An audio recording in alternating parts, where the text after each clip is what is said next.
Go7 king of the game. I believe in you, that's what he'll say.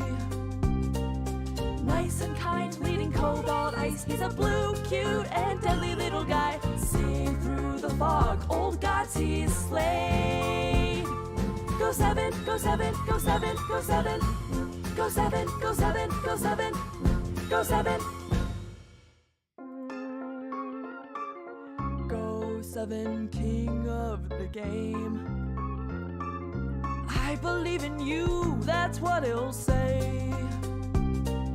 Nice and kind, leading cobalt ice. He's a blue, cute, and deadly little guy. Seeing through the fog, old gods he's slayed.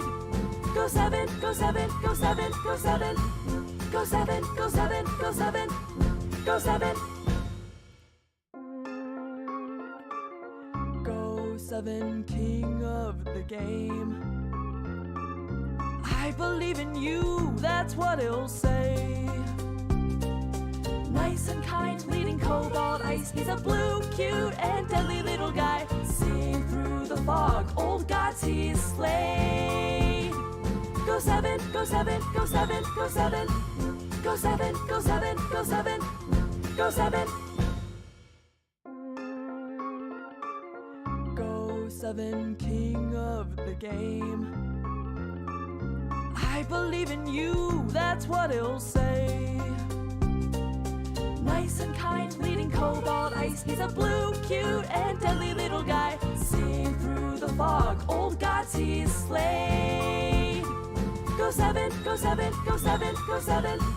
Go7, Go7, Go7, Go7. Oh, that's the wrong scene. Yeah, there we go. Just had to put that pressure on you for Cobalt Ice. It is a great poster. Look at that poster. I want you for the Cobalt Ice. Enlist now. But that's not what we're doing. It's not what we're doing. I hope everyone is having a good day. There's not very many people here right now. I literally just finished my real analysis final. So it's very good to have that done.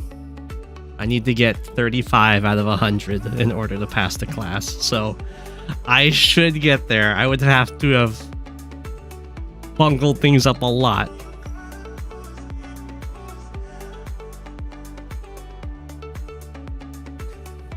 But it would suck if I did. Hey, chemist. I am not a fan of real analysis. I just really... The way I go about math, it just does not like approaching everything with the epsilon mindset. I just hate that so much. I understand it. I get how it works. I just find it incredibly clunky and unintuitive. And that's just the standard they've set up. And I understand you need the standard, otherwise you have it in the battle days where everyone has their own method and it's hard to get the cross communication. But my god, it sucks so much. I move planner that test, yeah.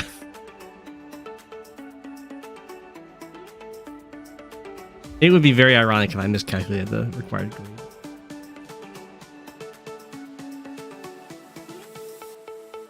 The usual.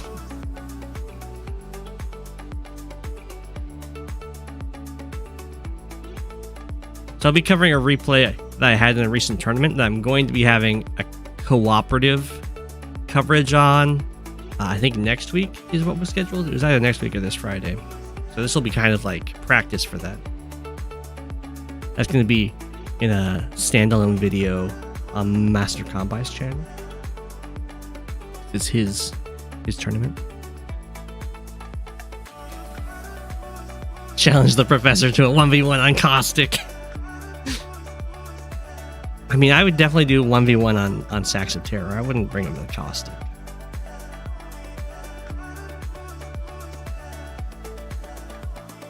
Or is it Sacks of Doom? I think it's Sacks of Terror. See, that's what happens when you just call stuff by its abbreviate or like the shortened name all the time. We just call it Sacks. You just forget what the original name is.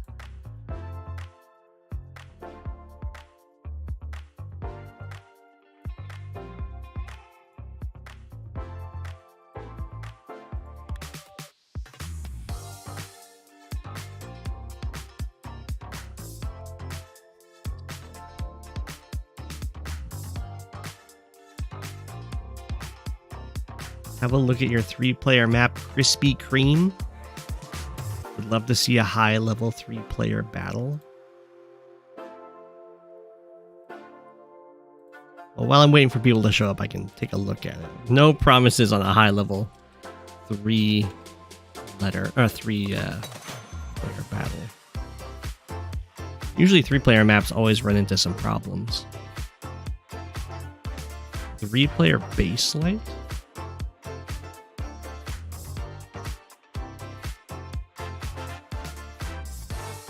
I don't think this is base light.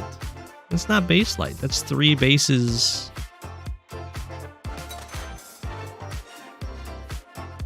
Wait, what?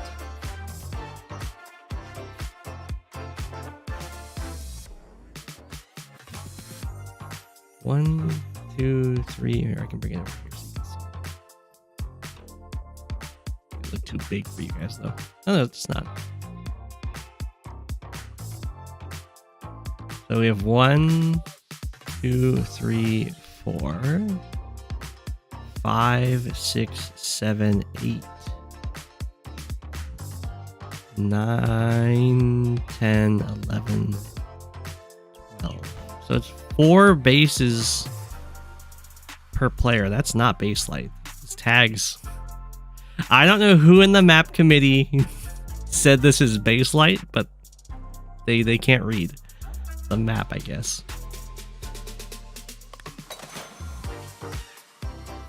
Well, you're gonna have... There's gonna be definite problems. For instance, like this airport seems like a serious issue. You don't want contested production buildings. But at the same time, this is just gonna...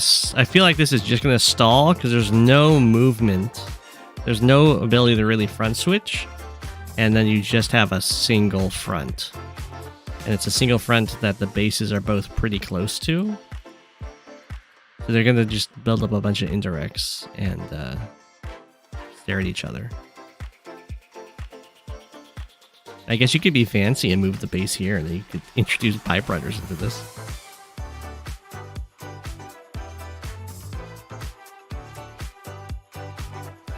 Two bases per front. Why is there a heart here?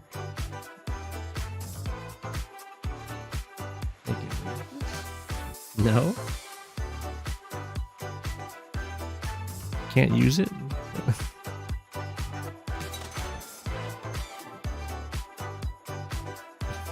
This is just forever stuck here, slightly blocking the chat. The Inca Kark. Yeah, 2 bases per front. I mean, this is probably fine for casual, but if you were playing this at high level, it would just stall out immediately with lots of rockets. It'd be like artillery into rockets.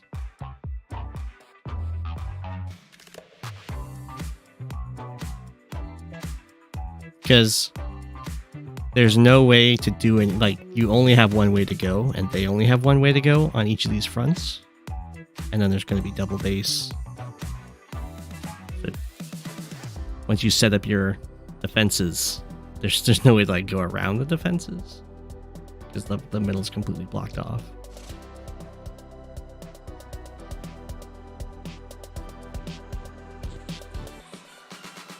Sturm would be a great pick though, because then you could try and deny your opponent their second base on the front. Because the recon would just take 2 turns to get over here. Only for Sturm.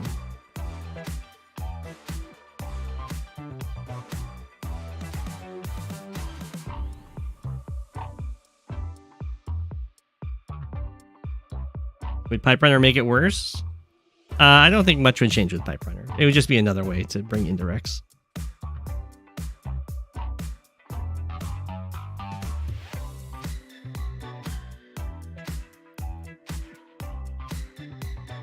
Hello. Got 15 viewers. Okay, I can start going into the replay. So this is a grand final for the Kanbei Cup, hosted by Master Kanbei, and I will be covering this game with Master Kanbei and Advanced Warrior on his channel in its own standalone video later. The settings for this game is that it's high funds, just double. It's not triple. It's just double funds. Yeah, 4 properties, 8,000 income. It's fog, so it's high funds fog, and it has random weather, and it's Kanbei only. Otherwise, it's just regular to Athos. Some key highlights for to Athos are that you have base light with just double base, but you have access to triple airport. So that regularly in normal fog means there's a lot of copters. But when you have a high funds levels of cash, that means it's not unreasonable to be able to afford triple copter production. So this is a map that normally has a very high air game, a very large air game, and then introducing high funds to it just leverages that even more. And then the contested properties are kind of all in the middle, just along this line. There's some really strong places to put in artillery, like right here. It covers all of these cities, all 3 of these. Artilleries in these forests are very common to try and cover these cities. And then also artillery to break these this pipe seam to get the double city here. And then normally, when you're playing just regular fog, you kind of just ignore this pipe seam because this is like the least valuable airport to build from. But when you have tons and tons of cash, you are going to build from all of your airports. So you want to break this pipe seam too. And the nice thing about being Kanbei is that you've got the same attack stat as Grim, which means that your artillery without a comm tower will break a pipe seam in just 2 turns.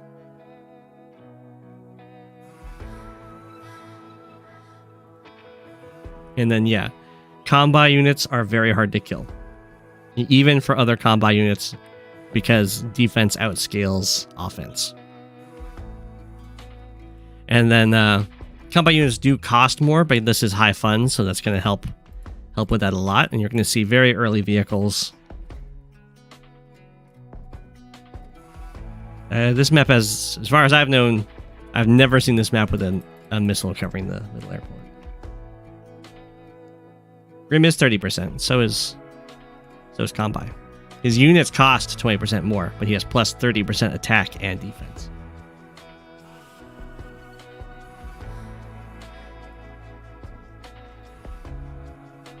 So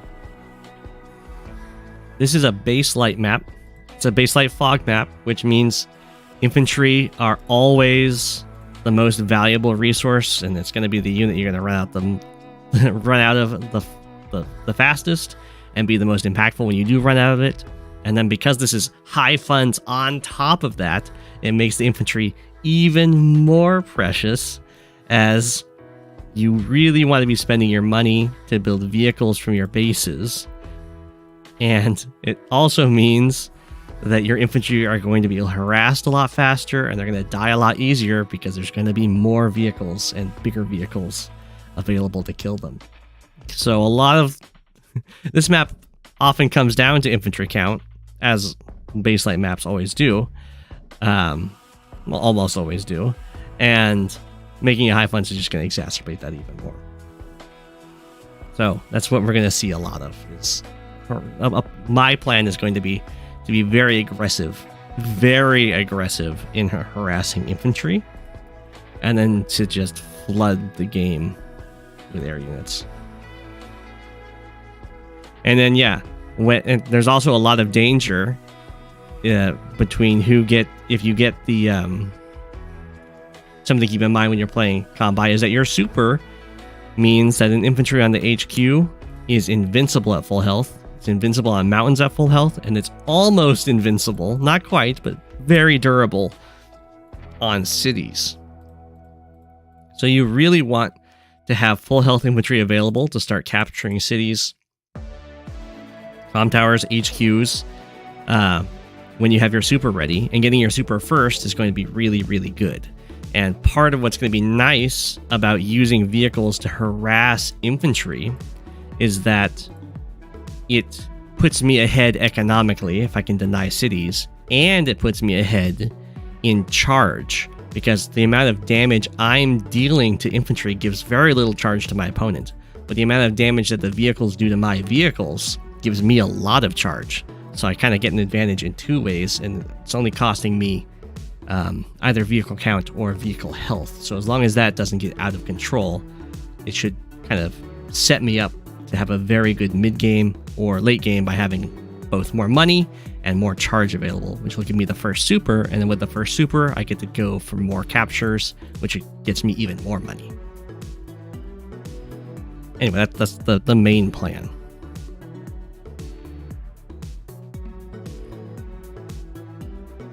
So gotta go for the first city right here. That's gonna be just a change done to high funds, try and balance the turn advantage. And then there's also this little recon that's sitting up here watching all of the buys, which is something I really don't like about this map because it's also base light. So depending on what you see here, you get to infer what's being done on the other side of the map. And you also get to know, so you can see here, very fast tank.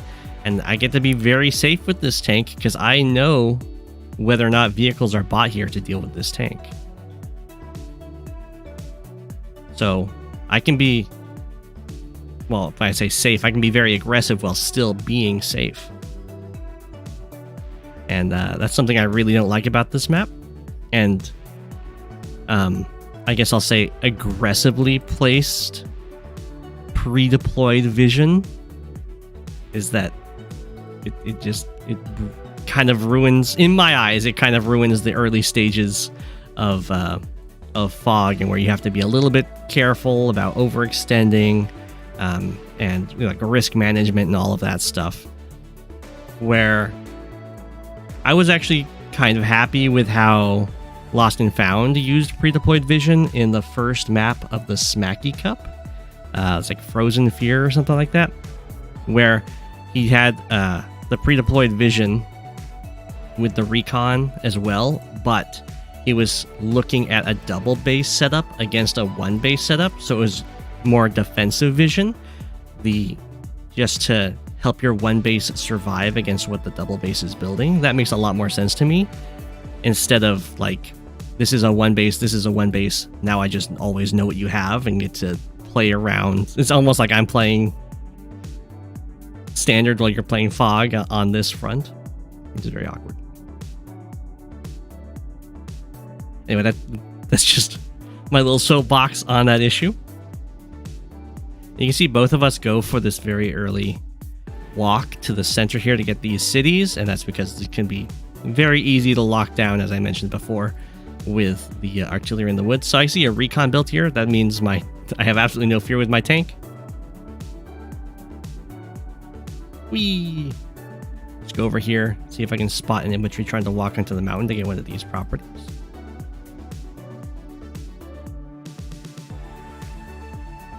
And then we get the double tank.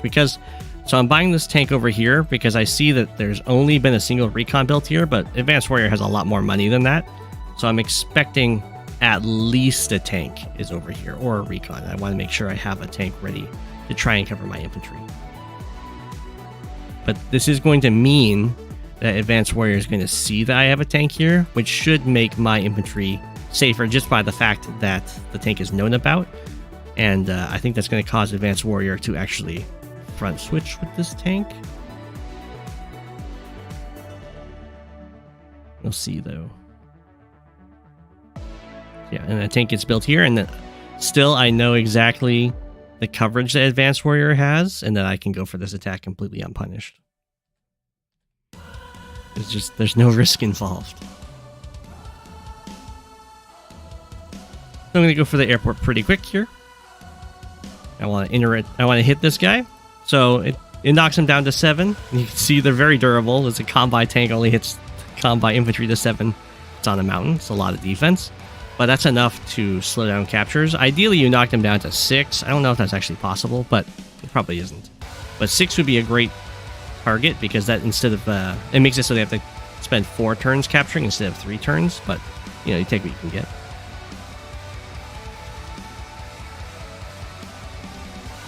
Why not the recon?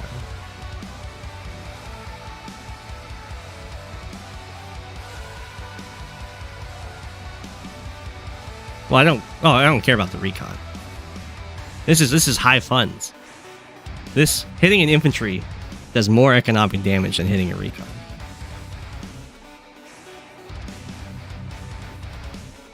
This recon doesn't matter.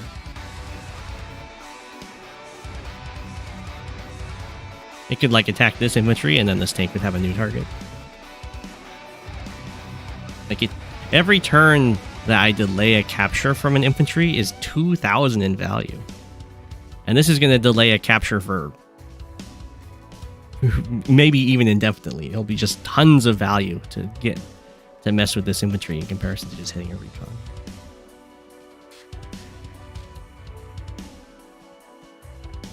Okay, the tank does start shifting over here.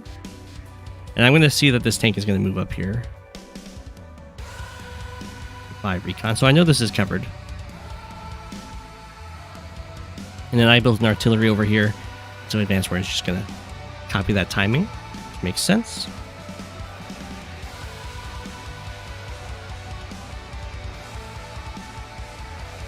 Okay. I want to go into this forest so I can target both this pipe seam and then later on this pipe seam right after. I'm just going to strike this infantry. There we go. I get to knock this one down to 6. And then bring this guy over. This is with the intention that after... Because I know there's only one tank over here. After this tank hits my tank, I'll be able to hit back and then continue interrupting with the injured tank. Until the recon shows up. And then here I'm just checking to see if Advanced Warrior built a copter last turn. I'm very happy to see that there hasn't been a copter built. And then the random weather kicks in here.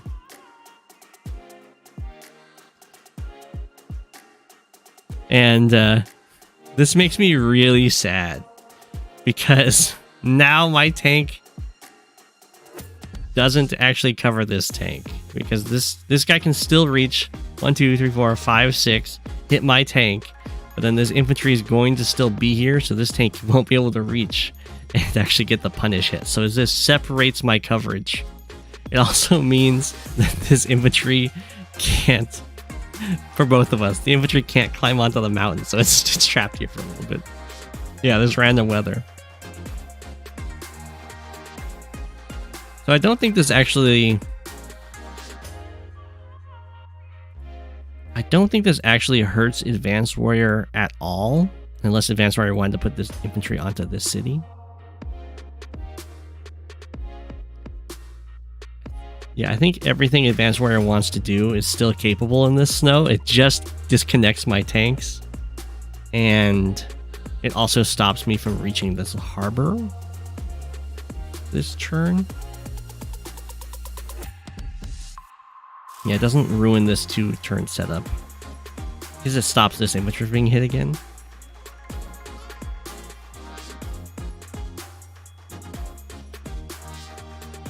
Yeah, that was a really sad, really sad snow for me. There's no sandstorms.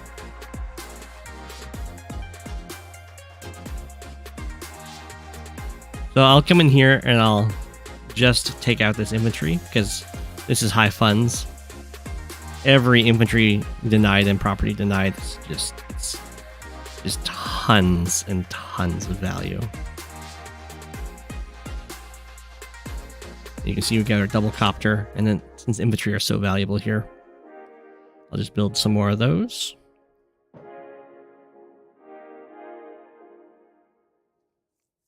While relying on the copter count. Kanbei must have wither too.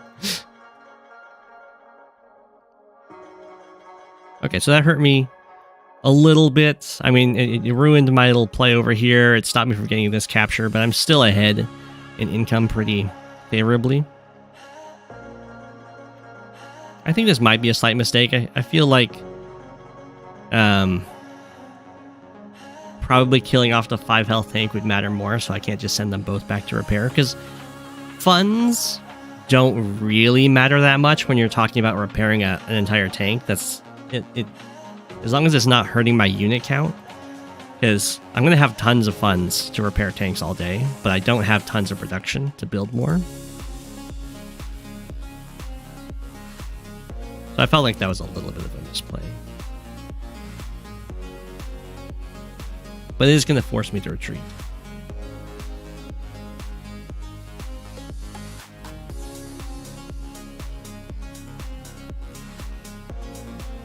But you can see the economic harassment's already done a really decent toll on Advanced Warrior. And there's also been not quite enough infantry being built out here so that there can be more vehicle pressure, which is it's just going to happen. Base light, high funds.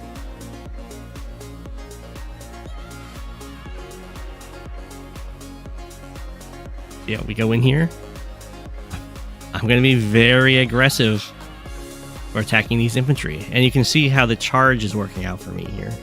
I'm getting close to being a bar ahead. Right now I'm like maybe about half a bar ahead just from going after the infantry. And then copters aren't the best at dealing with recons, but they do eventually take them out.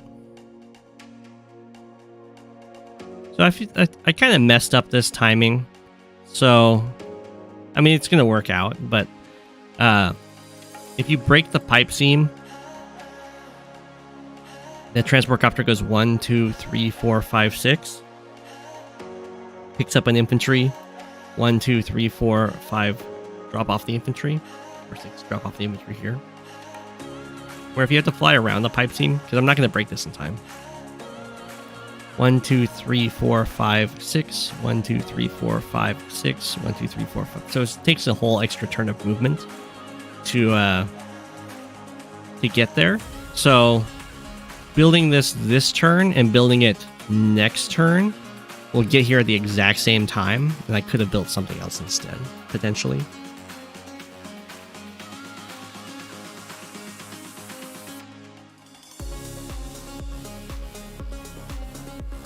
Okay, so I'm gonna just fall back from the center, start bringing up my artillery. There isn't really much infantry over here for Advanced Warrior to threaten the capture, so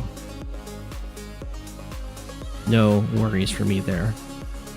And then I have my recon in a really annoying place. It's just barely out of range of that tank. And then Advanced Warrior does something that I don't quite understand, which is this infantry leaves. It needs to come down here and get ready to go for these captures after my recon's taken out. I guess the idea is my recon's going to go here and be really annoying, so the capture won't be possible anyway.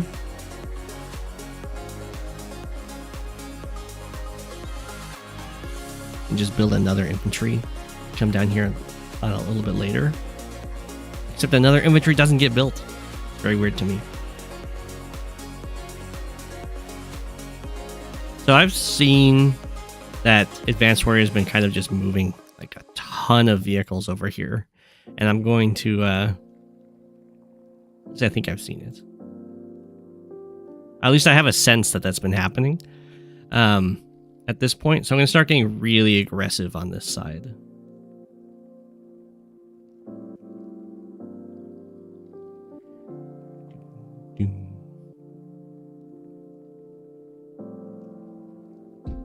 So here's the idea is I know there's a copter here. I'll just copter chain to cover myself. I know there isn't, or at least I don't think that there's an anti-air because there hasn't been one built here.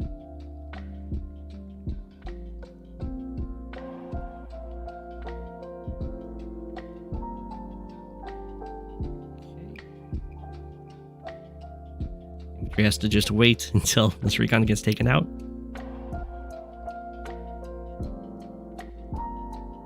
And then it snows. Yeah, Advanced Warrior was a little bit slower over here because a tank got built here, I think. So the infantry didn't get out here quite so fast.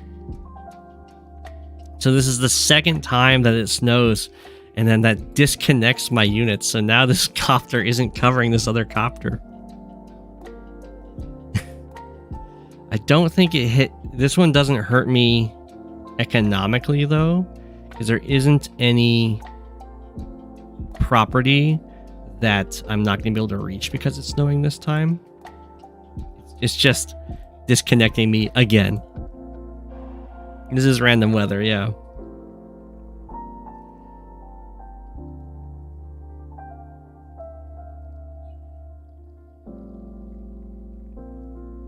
So this is now, instead of being like a chain setup, it's now just a free copter hit. But it's really not that big of a deal because that's just giving me more charge. Yeah, there's a give and take. Ideally, I would like to have a copter superiority, though.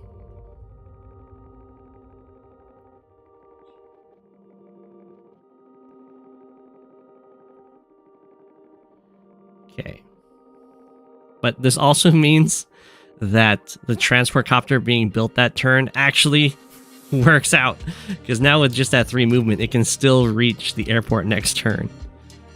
So clearly, I was building it a turn early in anticipation of the snow that would hit again. So every turn, there's a chance for snow to happen, and then it's going to last through your opponent's turn. Or there's a chance for snow or rain to happen. I'm pretty sure that snow can start on anyone's turn.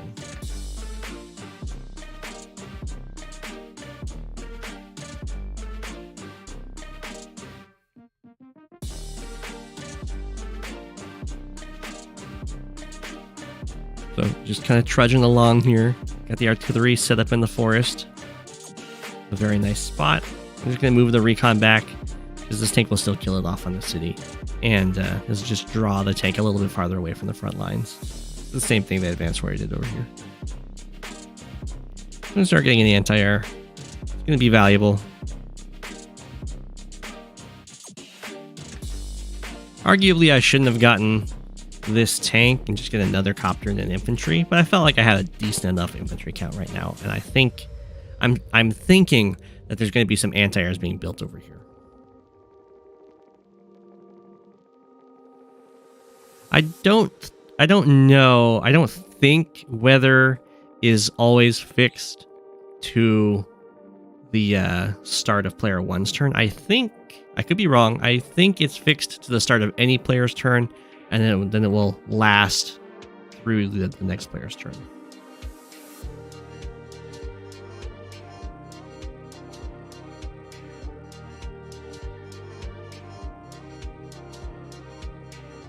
I could be wrong.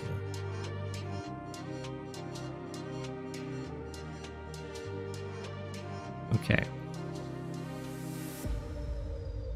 You like Habits would know? Probably.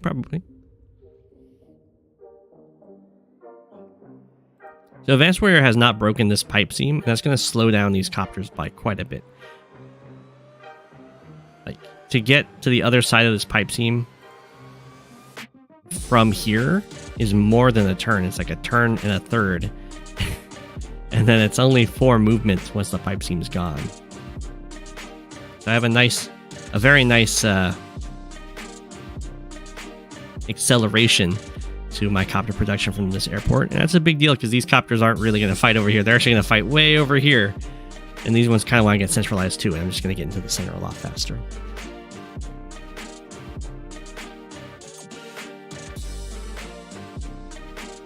You can see just how big of an impact going for that economic focus it was in high funds and fog on base light. at the end of Advanced Warrior's turn, I'm up by 8,000. I've got 4 properties more. While also having a charge advantage. And it's not like it hasn't actually cost me in the unit count department, because in this case, my vehicles didn't actually die. But they did get some infantry kills. So here, I've seen, I don't know if I've completely seen, but I have a very good sense that there's a lot of stuff over here. So I got time to attack on the other side.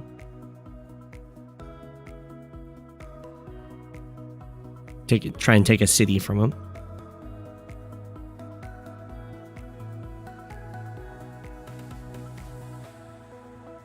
I'm going to build a fighter because I did check, and with a comm tower, the fighter is not guaranteed to one-shot battlecopters, but it's very likely to.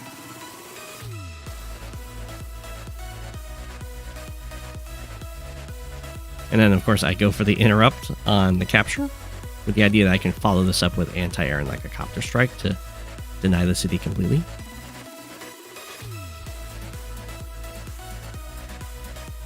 The Advanced Warrior is in a bit of a pickle here. There's a lot of aggression coming this way, but the main army's over here. And it could lunge forward to like try and stop this capture.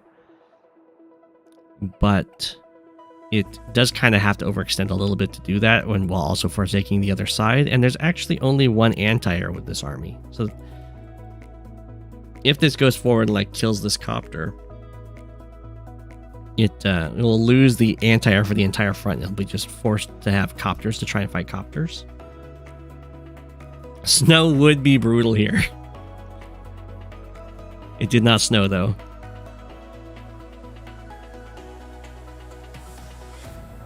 I think Advanced Warrior ends up splitting the forces.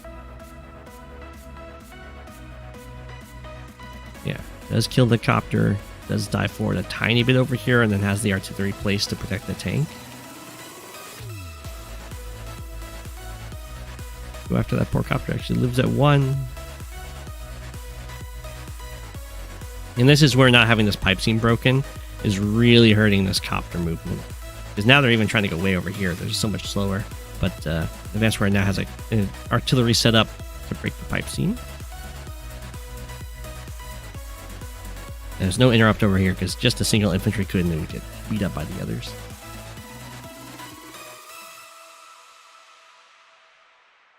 If some of this tank B-copter spamming is AA B-copter spamming a counter, it can be. A lot of it's going to come down to the blocking. So I get the first super, and you're going to see that that's really hard to deal with. Because now my units get to attack with a lot of extra firepower, a lot of extra defense. And on the flip side, if Advanced Warrior uses the super in response, my units will already have just a ton of defense. So it won't be nearly as impactful. Just making sure to deny as many captures as possible. Try and block for my artillery, take out that capture. Go for the central airport. Bring in an anti-air because I suspect there's going to be copters being built here. Defend the front. The fighter comes in. As long as it doesn't snow, it's covering everything very nicely. I'm kind of running into some vision problems, so I go for the double recon on top of the double copter. And then this guy, he has to die to stop it, and it's going to be it's incredibly difficult to kill a Kanbei infantry on a city, even at 9 health with a super active. They're very, very durable. A black boat would probably be a good idea, actually. I probably should have gone with that. 1, 2, 3, 4, 5, 6. Yeah, drop off here, and you get to be used as a blocker and healing.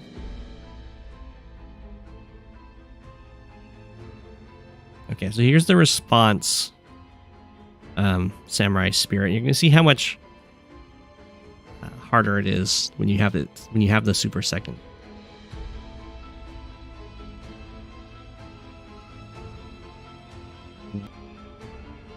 Anti-air can't kill a copter.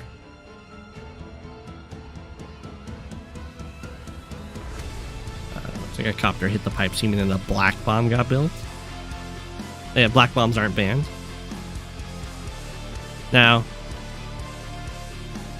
black bombs are not the best unit for making a comeback. They're definitely a unit. They're kind of like a win more unit. Because they are very expensive. And they do require a lot of follow-up hits to kind of get the job done. Yeah.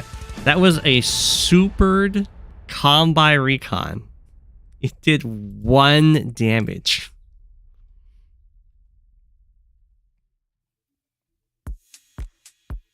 And you can see the economic leverage just gets exacerbated again and again and again. He's at 30k. I'm at 46k.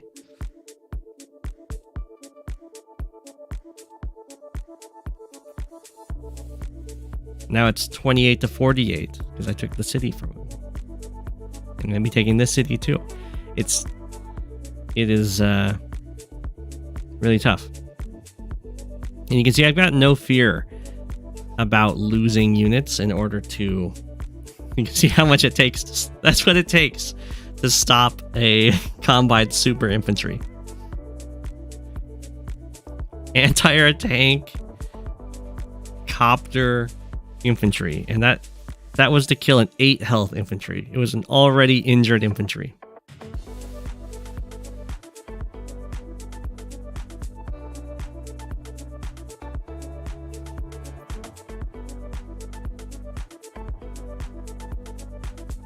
So once you're in the situation where you have a really high economic lead, it's kind of to your advantage to always offer these trades, because that means that you can kind of manipulate the comeback mechanic of the supers by letting you, like, it's going to cost you in army value to allow first strikes to happen. But if you have a lot of money, you can very easily afford to lose that army value in order to maintain your charge advantage.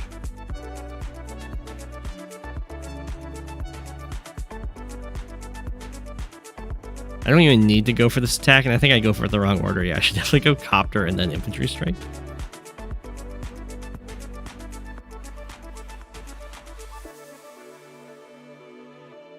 So I think at this point, Advanced Warrior is very much resigned to the fate of the game, but wants to get the black bomb to get me. He's got my tank. Hit on the artillery. Sadly gets trapped here just due to the setup on this map where you can choke this off so easily. And again, that's an infantry that isn't even supered. It's just really hard to kill, so it's going to take that city from him too. I'm not quite sure why this took so long for Advanced Warrior to start going for, but okay. So yeah, a bunch of first strikes available for Advanced Warrior. Artillery get to come up behind this. You can see how much charge that ends up giving me. So you can kind of get stuck in these almost lose-lose situations.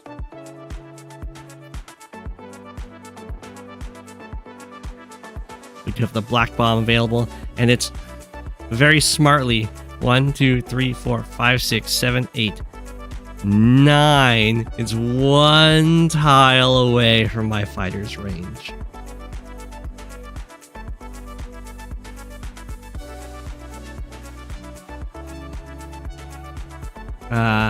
The sack idea is just always going to be viable when you have an economic lead.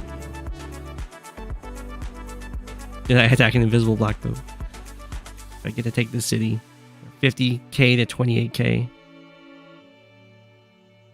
52k to 28k. It gets tough. We'll just keep attacking, try and beat up some artillery, go after the copter. It survives. Fighter, no fear, take out the copter. You can see I'm getting closer and closer to getting the super. Because the super on the attack isn't... I mean, it's good, but it's not end of the world good. It's really the super on the defense that makes a big deal. It also means, like, these captures here, I'm going for the comm tower, I'm going for another city, but now these are Kanbei infantry again with a super active, which is really hard to interrupt.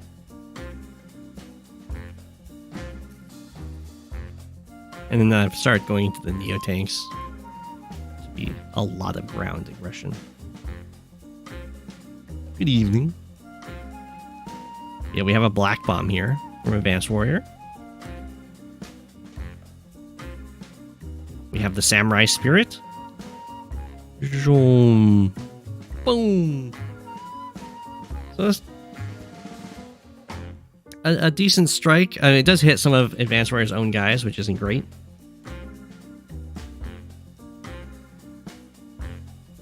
But kaboom.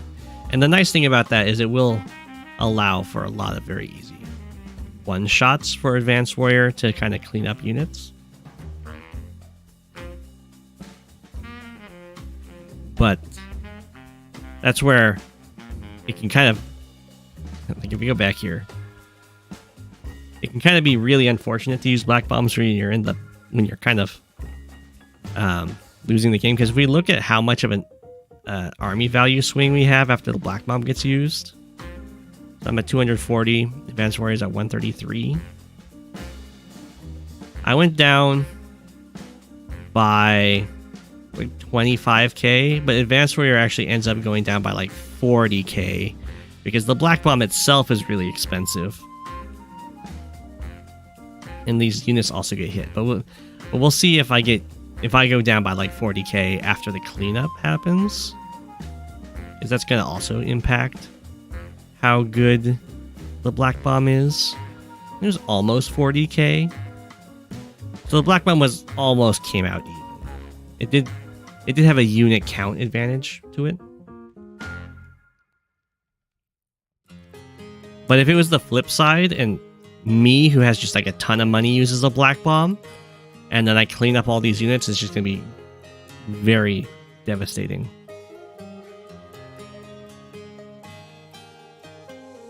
Yeah, the black bomb gets built and then Advanced Warrior resigns.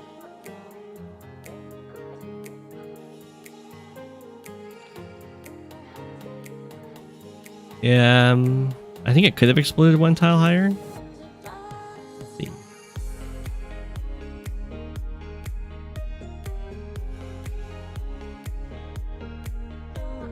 If it explodes up here, that would be better. It wouldn't hit this copter, but it would hit less of Advanced Warrior's own stuff, and it would hit some more units up here. So it definitely could have. And that would have been a better spot.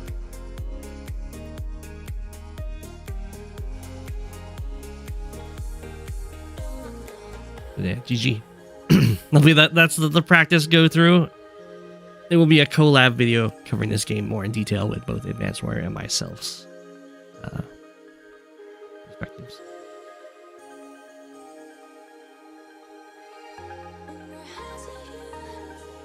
Oh, there's some.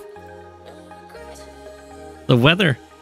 The snow, I think, only hurt me, which is not usually how it goes. My penguins are just like, it's snowing, it's time to play.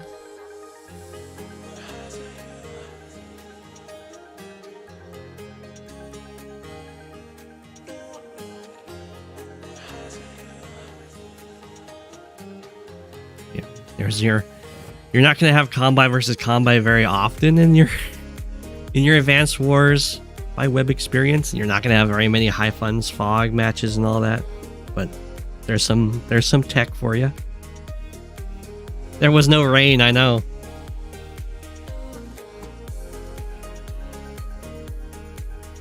I don't need practice streaming though. I've gotten a decent amount of experience, one could say.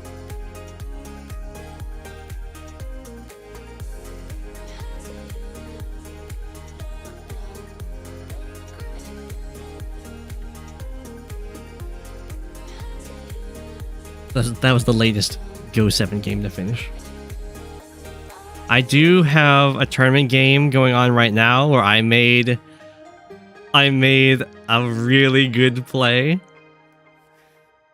that I was like looking on the Advanced Wars by Whip Discord, because I know my tournament games get followed a lot, but no one mentioned it, so I'm like, oh, this is going to be good when the game finishes.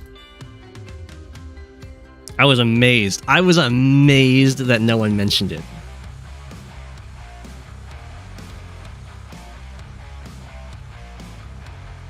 Show it. Okay, I can show it.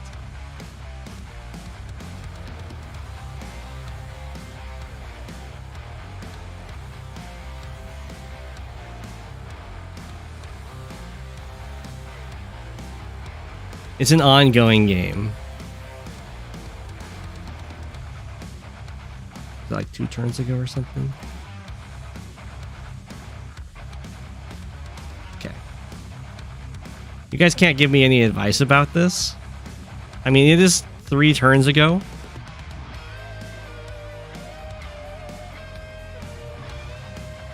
Okay.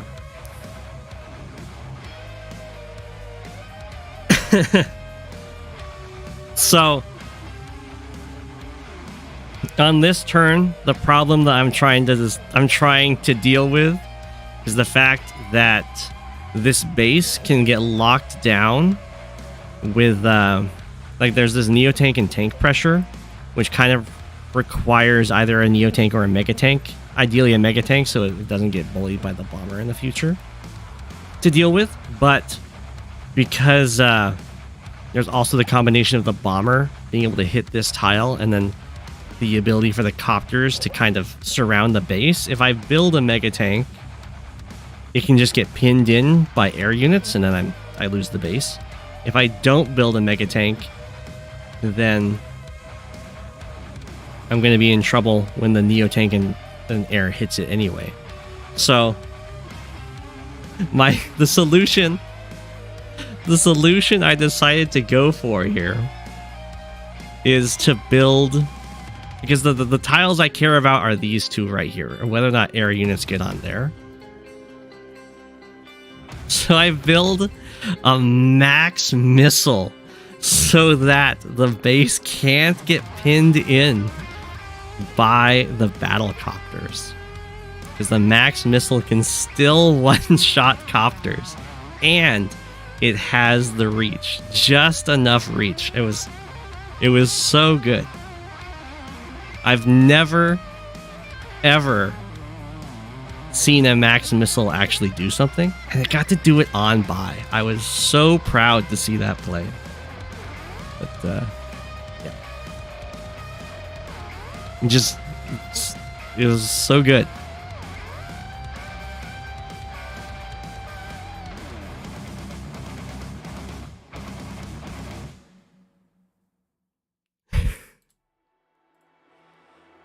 Okay.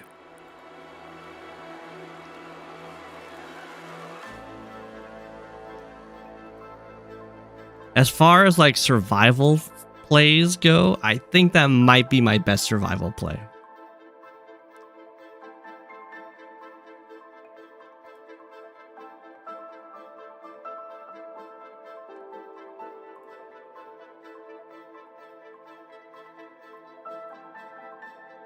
Okay. This map reminds you of Scavenger? Yeah, this is definitely based off of Scavenger. We got Starflash 250 versus Husky 91 New Jersey.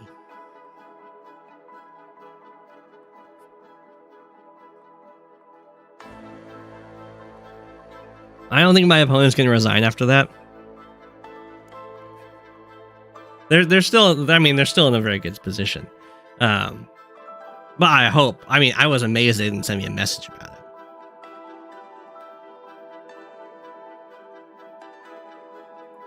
it. It was such a good play. I guess I could have also built a pipe runner, but then I can't move that off the base. So. Okay. So here we have... Is this a tournament map? What's going on with this? No, this is a global league. This is just a global league map. Okay.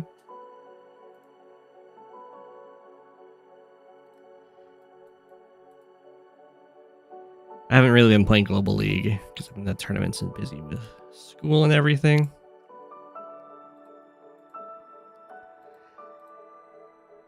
So it's definitely been a hot minute.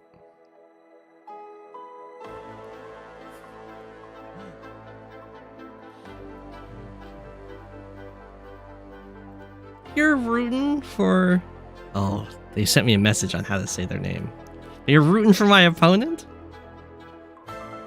After that max missile play? Come on.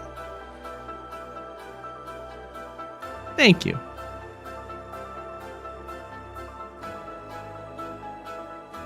Okay. So we have Starflash going with Sami against Husky going with Jess. Well, Jess has... Unless there's something about this map for Sami that is very impactful, Jess should have like a huge advantage in this matchup. Infantry fighting on a really large map like this like doesn't matter.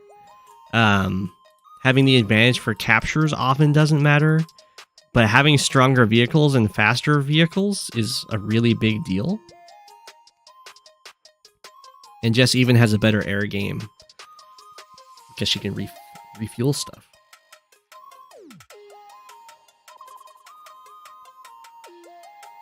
I think it was J to Quinn or something like that.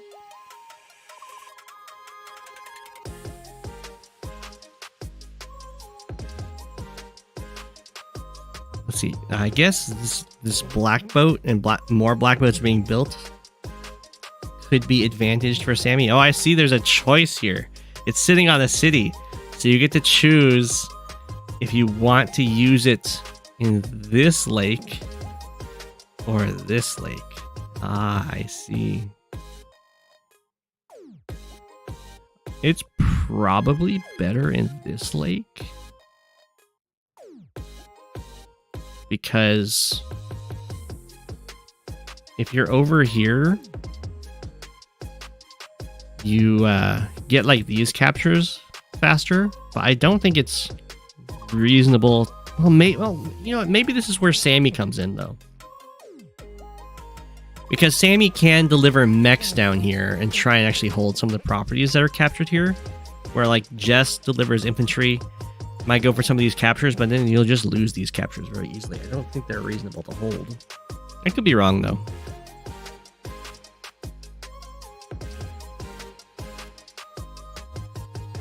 I don't follow Mings' stuff.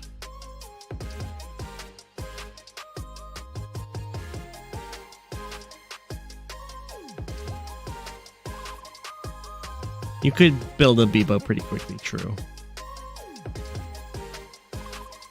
There's a base on the other side of that pipe. I guess you could build pipe runners.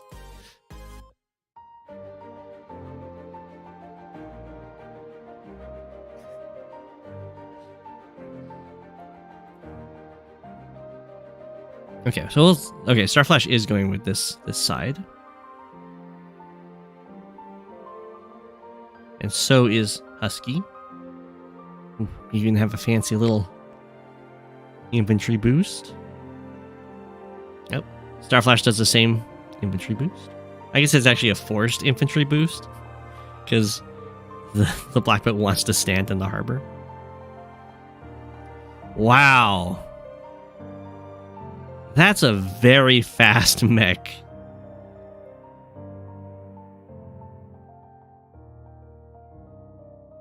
I mean,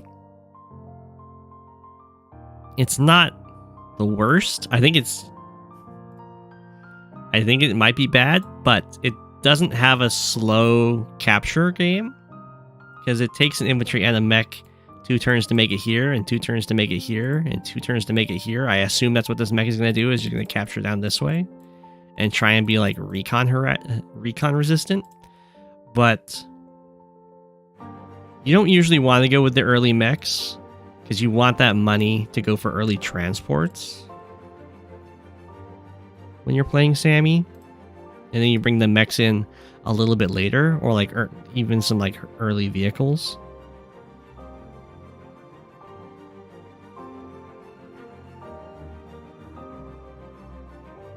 But this might just be Starflash experimenting. Might even try and drop them. Oh, that doesn't work though. 1, 2, 3, 4, 5, 6, 7. Yeah, you can drop off here, but you can't. Or 7, 8. You can drop off here, but I won't be able to reach here. So you could drop off, pick this up, and then walk over here. Yeah, that would be really dangerous, because then you could, like, Sami mechs are strong, but they could still get beat up by Jess infantry cost effectively. 1, 2, 3, 4, 5, 6, 7, 8. So okay, the black boat does make it down to this tile faster. But again, I'm not convinced yet that going for these properties really quick is going to be good in the long run, because I think you just end up losing them.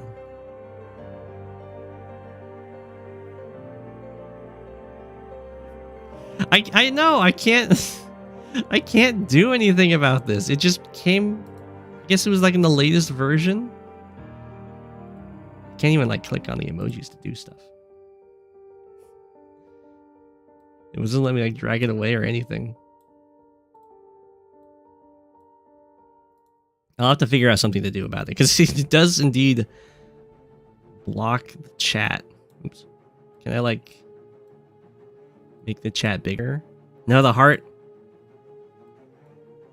The heart always stays on chat. That's just...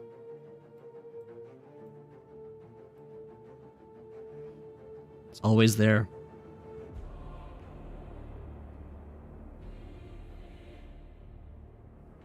The heart is irritating. I agree. I agree.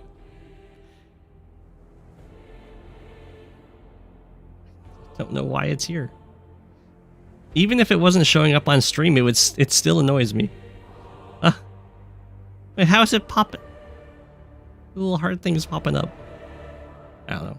Is that like reactions or something? Doesn't matter. Okay. Just moving out with infantry. Does Starflash go for another mech? You can see now, because Starflash built this mech, he's going to go over here with it. Now, a transport copter is not possible to buy without a double base skip. The mech is consuming that 2,000 funds you need to go transport copter infantry. That's just so... It's just so bad.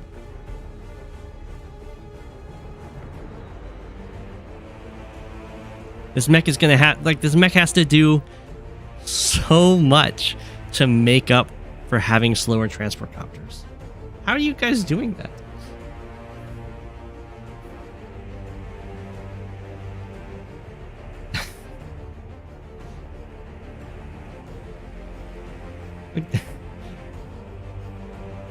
Jess is gonna have the faster transport copter, which is just wild. That is a bad play. Definitely, like, I don't think it matters dropping more infantry off over here. It really doesn't. Just walk across here, go for this capture, go for the captures that you can hold.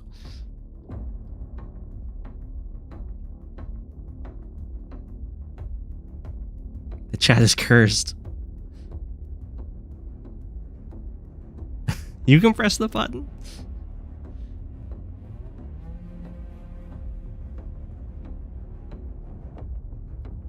Okay, so we have a transport copter. It's a slower transport copter than Jet. Oh, it's slower built, but it will be, of course, faster in moving.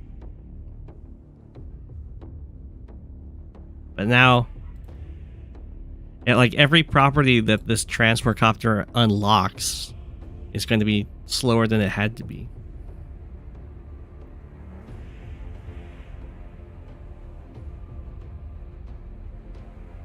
I could be wrong about this. Maybe this is better. We'll see if it's actually possible to hold those properties. That's a nice boost. to get to this property. That's really nice. So like that's already going to be something that Starflash could have done last turn. Actually gets to the look at that, even gets to the harbor faster. That's so like anyway. I'm harping on that way too much. Ooh. Starflash ready to go for this potential early infantry on infantry aggression.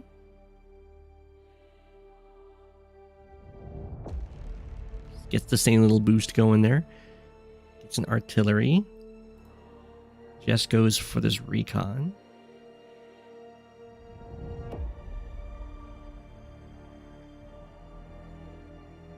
What does the transport copter do?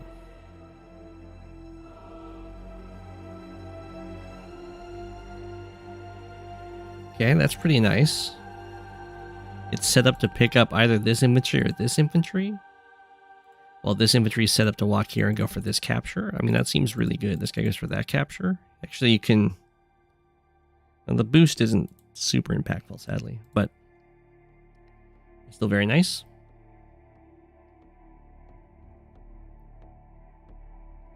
Okay, I think breaking this pipe seam is indeed a big deal, so that's a good choice on Starflash's side there. The mech is covering both of these captures, although I don't think it's that feasible for Jess to have a recon around. But still, that's good coverage.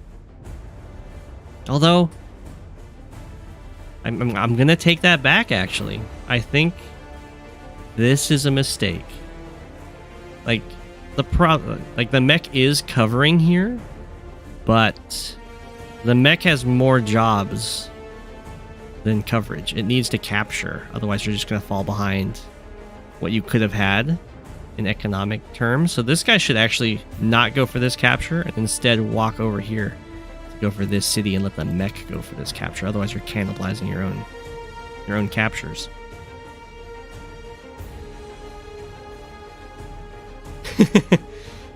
Congrats on earning your degree in math, philosophy, military tactics, and penguin zoology.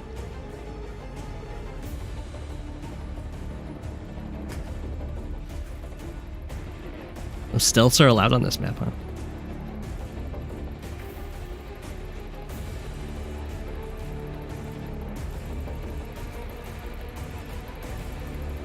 Ooh, okay. So Starflash did not go for the strike here, which is totally fine. Going for this capture instead. Like this is, I don't think this could be possible to hold. I think this is just going to be you get the city, but then the army shows up and takes it from you.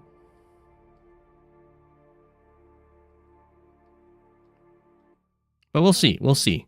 That's just my gut reaction on that. I probably would have gone for the harbor rather than this city.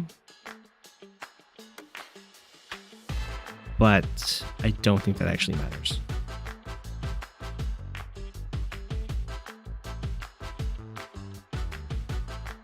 Okay, we got lots of recons. I mean, that makes sense. The recons are going to be really annoying for Sami to deal with over here. We'll drop off over here. Get ready to pick up this infantry. This is like... I've been really happy with the transport copter usage from Husky, and also Starflash has been using it very well too. It's just that it's slower. Another transport copter. I like it. I like it.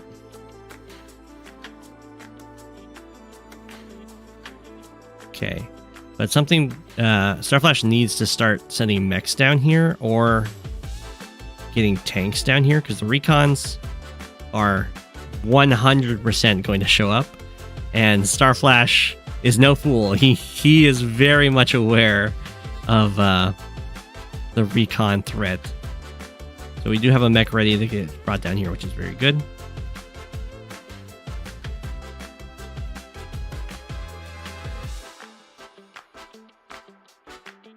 That really only move up to there. Okay. Looks like we're gonna try and split the recon presence. I would probably, actually, I would 100% not send recons up here. it seems really easy for Sami to just bring a tank over and make you really sad. Or if you just send all of your recons over here, I don't think there's anything Sami can really do. This is a double comm tower map. Oh. Okay, well, if it's a double comm tower map, that does make Sami a lot better. Because her vehicles get to be more like an average person's vehicles most of the time. And then in this case, the comm towers are pretty exposed. So it's not unreasonable for Sami to get a victory march and then just have quad comm tower.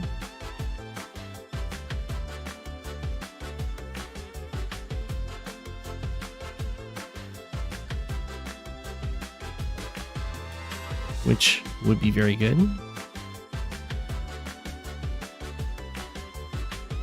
Yeah, okay, the tanks are starting to come out to try and save the captures down here. We do have this capture happening, and this is where going for those forward captures is just not good. Flak goes down to 6 fuel. So if you're like looking at what's the difference between going for this city first and going for this city first, it's that you will end up losing money. Like you could have been having all of that income from here. I guess in this case it's going to be the same because you'll lose the city as you gain this city. So it's not too bad.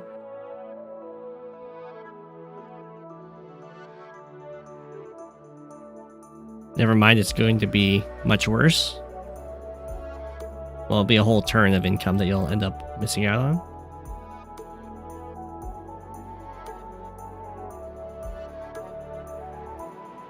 But that was definitely worth it to stop this capture.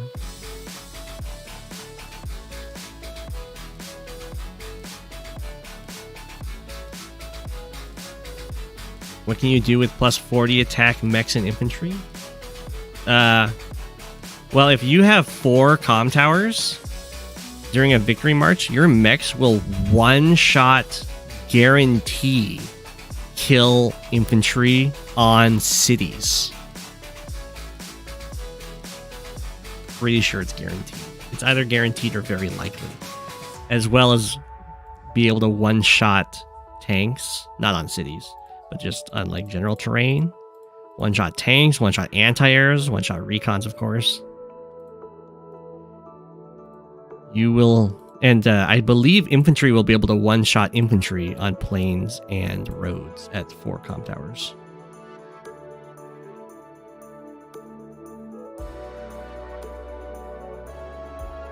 Maybe forests? I can look up I can bring that up.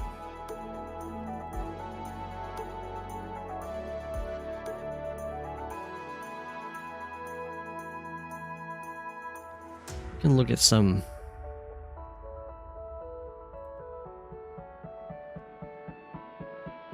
Sami stats. Well, this actually reached 100 followers. We're looking at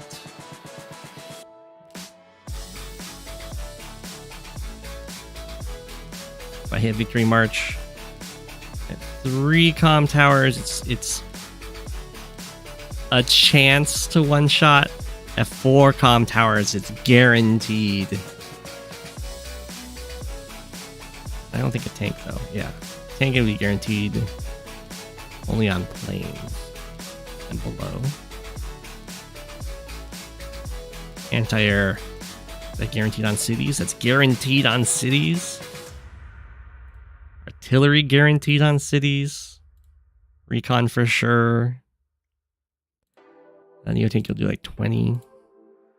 A decent chunk on the road. And then the other thing that's going to matter a lot is infantry versus infantry. Kill them on plains and a chance to kill them on the forests. So this matters a lot because if you can victory march and just kill all of your opponent's infantry, then they have no way of dealing with your own captures.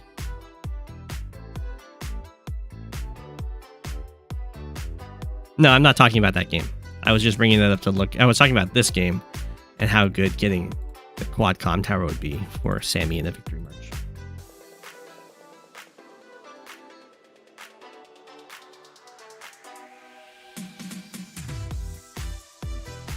And that it's pretty feasible because these comm towers are pretty exposed. Yeah, you do only need 3 comm towers for the low terrain.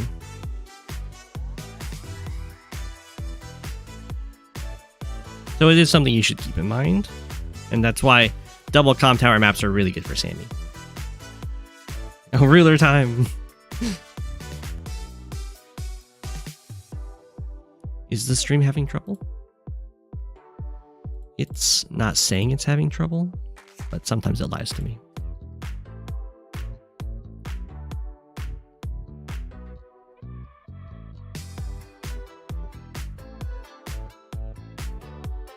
Okay.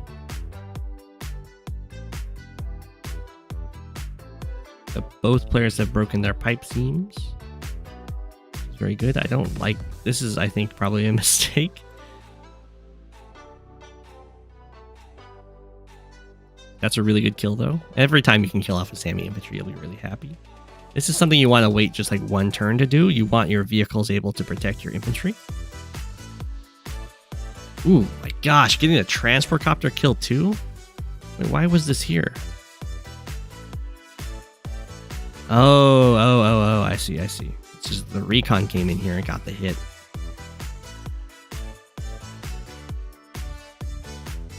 That was a great play, not taking the city, but killing off that transport copter.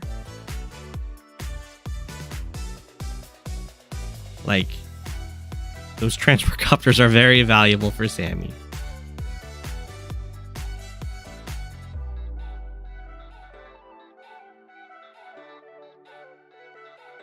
Okay. So Starflash does have a bit of an econ lead here. Should be able to save these cities.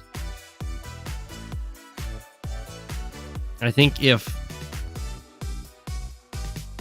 I don't know if they'll be able to be saved in the long term. Probably can be. I think if Husky waited one more turn to go for these cities, I don't think Starflash could save them.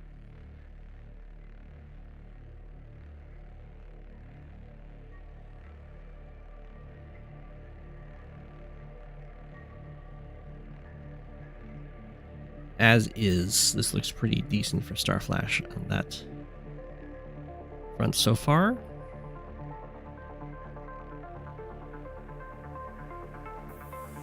Ooh, got the Sami Neo tank.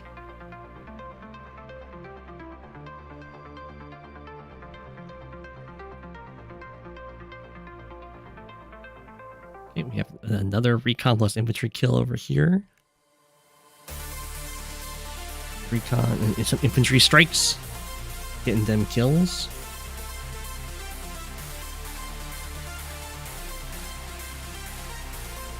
Very strong recon hits. Bam, kabam, kabam. This is very painful for Sami. Again, once Sami is out of infantry, she is kind of just like a negative, or out of foot soldiers, kind of just a negative CO. And when I was first trying to learn Sami, I did a similar thing as to what Starflash doing here, going for really early heavy vehicles. And I learned that it struggles a lot because the idea is like my Sami foot soldiers will be able to beat the opponent's foot soldiers, and then my like heavy vehicles will be able to beat their light vehicles. But what happens is that your foot soldiers hit harder, but they aren't any more durable, so they still just die off. And then you're stuck with just these kind of like clunky heavy vehicles that are constantly going to get zoned by artillery and just the leftover units that your opponent has because they were able to kill off all of your foot soldiers and they can just use their own infantry. And then you're also going to struggle to keep any supporting units alive for your heavy vehicles. So you're always running into like vision problems. It's rough out here.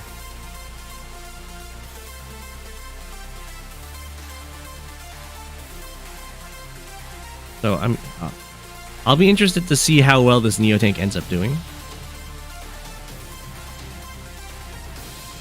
Obviously, it will strike pretty hard.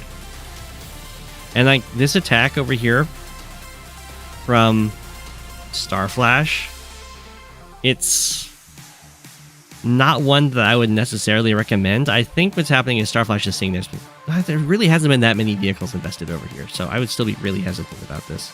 But in standard, you can often go for this kind of thing because you can be like, oh, they don't have very good coverage. And as long as I have my infantry win the infantry fight, I can go for their properties.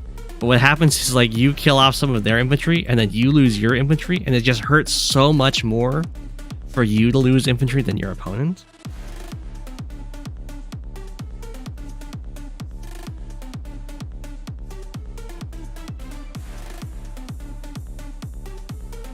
So the trades are like always in your opponent's favor. That was a really weird choice with the recon.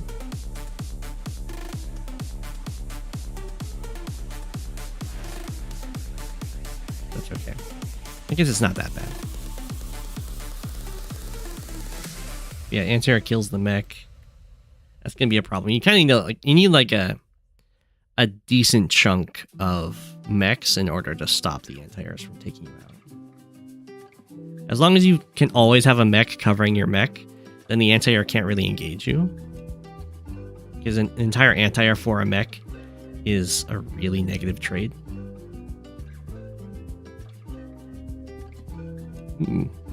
I thought Husky might try and engage over here to take out these mechs, but it's fine. She's gonna fall back. Try and get more Sami foot soldiers to use to interrupt this while the vehicles are watching. Makes sense.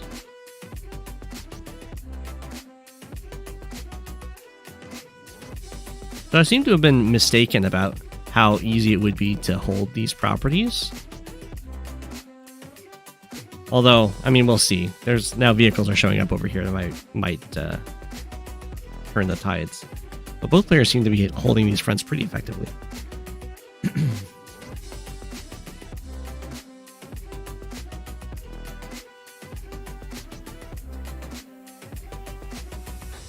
Okay, we got the double time.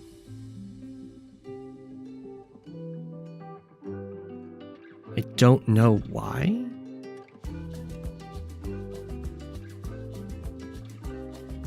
A full infantry was sacrificed for this double time.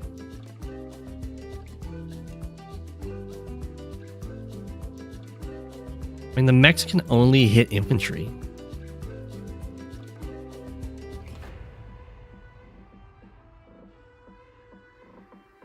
Guess he can hit the recon. This is gonna be really bad.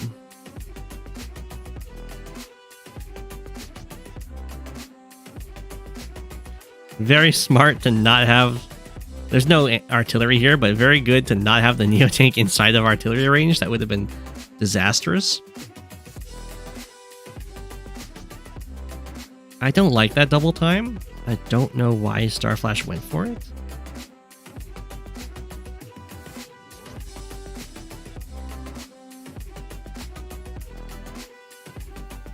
Like, these mechs are super dead. I'm surprised there wasn't a Jess power used. I guess it wasn't really needed.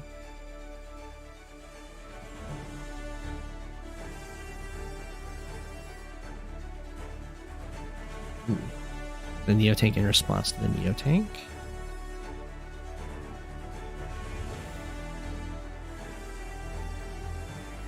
Falling back quite a bit here. So the unit count is drastically in Jess's favor right now, while the income is still very much in Starflash's. Starflash didn't have this comm tower yet. Jeez.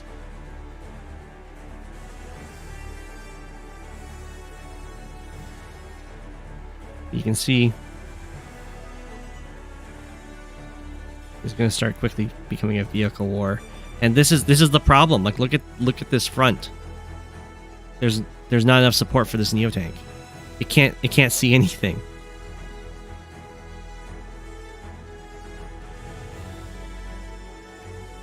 It has to just retreat. We got a battleship. Okay.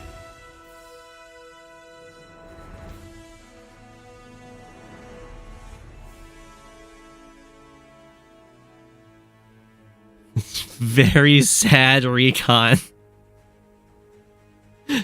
Like, wow, I could have moved so much further. Could have moved on to the city. It wanted to.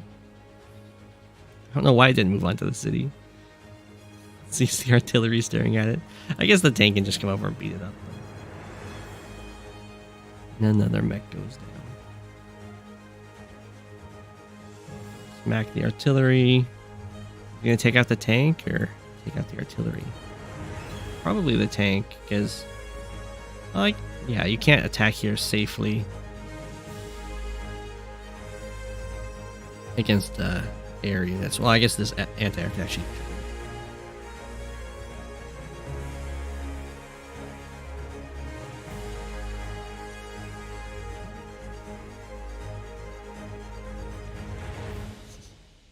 This happens so much right here.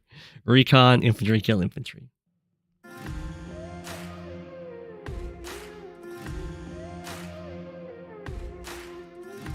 Okay, so still no Jess power has been used. We're gonna see if this battleship... I mean, it does cover a lot of properties, which is really good. That Neo tank was not needed for that, but that's okay. It kind of has to do something.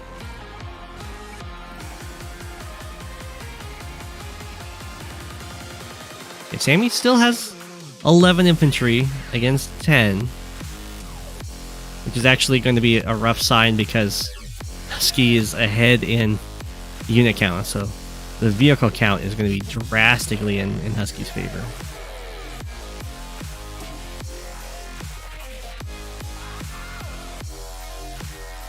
Yeah, it's kind of like Scavenger, but extra steps.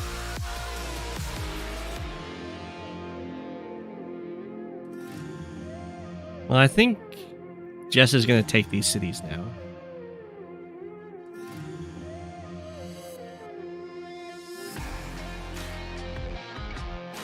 Did this kill? Oh, it killed a copter. Okay, I assume this copter is also going to die. There still hasn't been a single chest super used. Or power.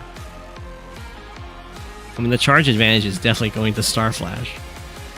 For sure. But I think it's... I mean, it's totally fine to hold on to your powers.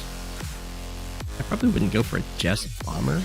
I would prefer going for a Jess Stealth over a Jess Bomber if I was going to go for a big air unit.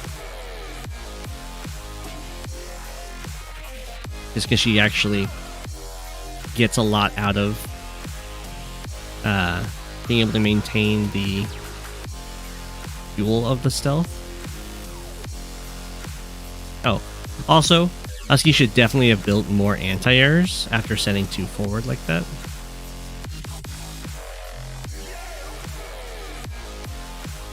Okay, we're going to see a Jess power used next turn to take out this Neo tank. It looks like we're about to see an economic swing happen. But after the Jess power gets used, it's going to be the first time that Starflash is going to have a victory march available. So we'll see how dangerous that ends up being. This is just out of range of Region HQ. There's also, of course, the threat of Jess taking this potentially in the future. Okay, I don't think you see this setup right here, and the choice right now is, do I use my normal power or do I use my super? And you're going to want to do that before you move any vehicles, because you're going to give them extra movement.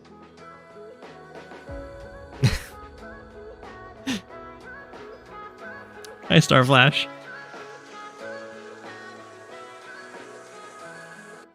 I really didn't like your opening, Starflash. I'm sorry.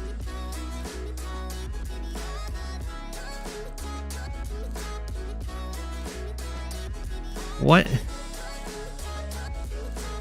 Okay, I guess Husky's not gonna hit the Neo Tank.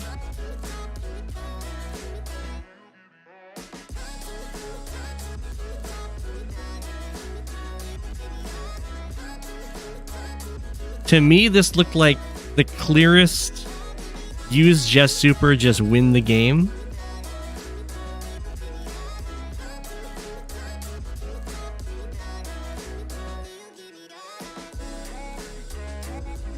But I guess Husky is just like incredibly patient. I would not have been upset with a triple anti-air buy. That is an extreme level of patience.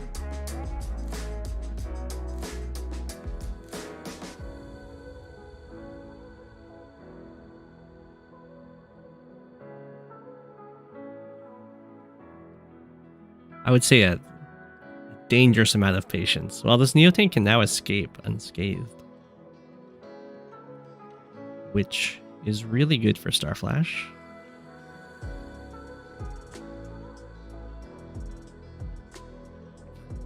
Oh, I don't know. I mean, it should probably swing up here, I guess, to try and protect the foot soldiers. Yeah. That's not going to be able to escape unscathed, sadly. Okay, so this is another opportunity for a Jess Super. And this time these tanks can get involved in attacking up here. Recons are over here. Okay, this has to be the Super. Well, unless Husky doesn't get the vision, I guess.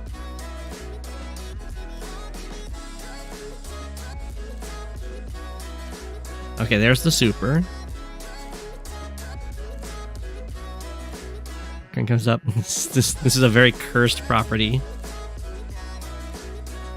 Recon one-shot mech. We have the artillery to kill infantry. Very good. Reveal. Recon comes up. Doesn't get the kill.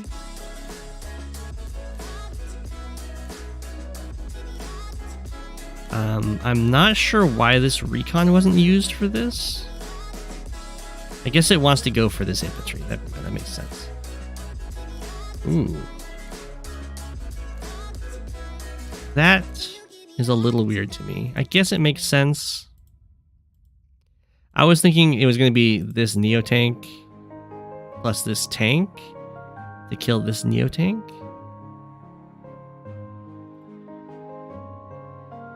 And that clears up more vehicle strikes over here. But it's not like bad to go over here. The copter.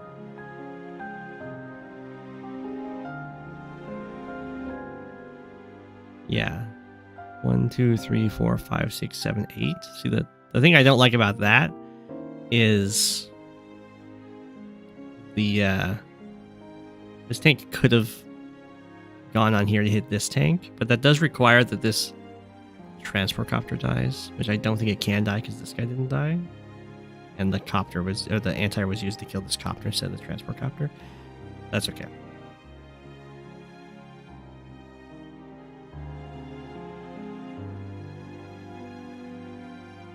Still plenty of attacks for sure. Ooh, this guy not dying is really annoying.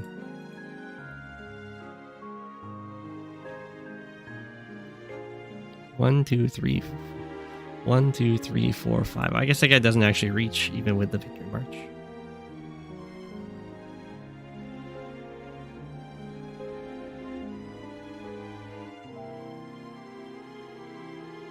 I would definitely boost on to the harbor given the choice. I mean, it doesn't really matter. There's like no way there's a Sami infantry close enough to capture it. Yeah. Well, this is definitely looking very tough.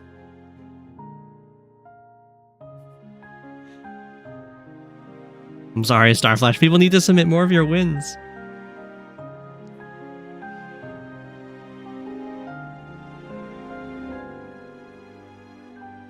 Okay. Smack. Mech doesn't quite get the kill. Anything kills anti-air.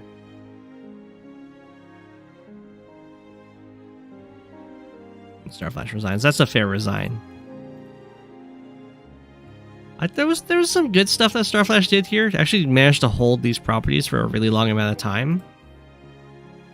I mean, for one, the matchup is definitely in Jess's favor, and Husky played this very, very well.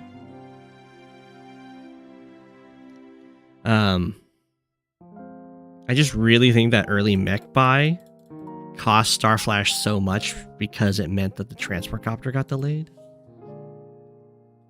And then the cannibalization over here. That's just something everyone ends up doing, though. But GG, well played. Bomber didn't end up doing anything.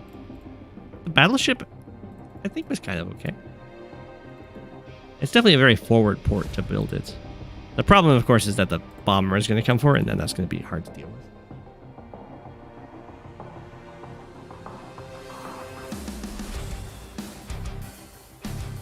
The opener was locked in as one of your first 2 games on the map. It was definitely spicy. The double time, yeah, I didn't quite get what the double time plan was. If the battleship could hit the HQ, that would be very scary.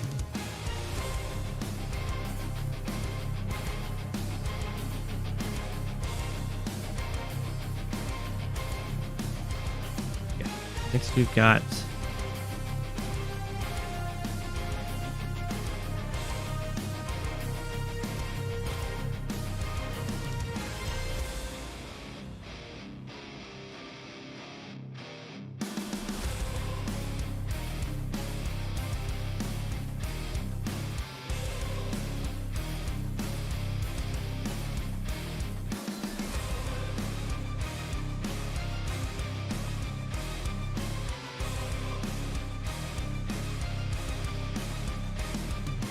Cyclone versus ThatFrog.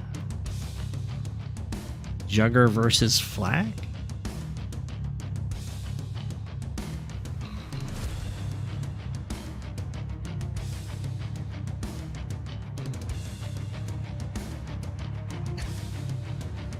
Bye, Nova. Have a good one.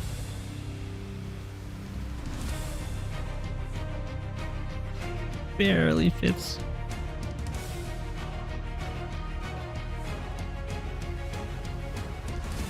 Okay, this will be a luck game. We'll see how the 2 players.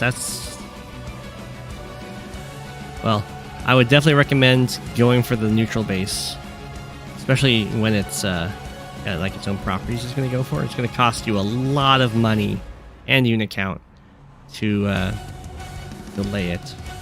So every turn that you delay a neutral base that has actually properties it's going to go for. And it's not costing you just an infantry that you could be building. It's not costing you just 1,000 funds. It's also costing you 1,000 funds for every single property that infantry that come from this base are going to capture. So it's like you delay the base, but it actually costs you like 5,000 funds to do so. It's just so painful.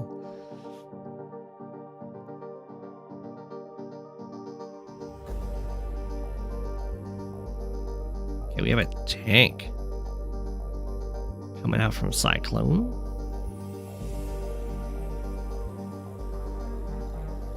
Frog just tank for tank. It's a reasonable response. Now, whenever you're fighting a Luxio, especially Jugger, you should always be a little bit wary of using your tank to do infantry harassment. It's not going to happen here, but every time you go for infantry harassment with a tank, or especially with a battlecopter, you have to be careful because it's not going to be too unlikely that it's somewhat unlikely, but the infantry can stop popping down. The infantry can retaliate and take a whole hit point off of your unit, and then that can make you vulnerable to getting just set up to lose that unit in the future. So oftentimes, harassing Luxio units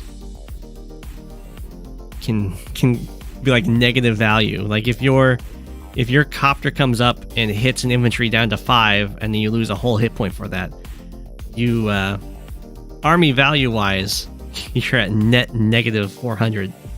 Although you do also have some income damage dealt there.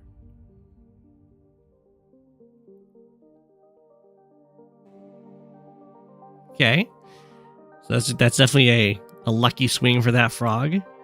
It's a nice attack.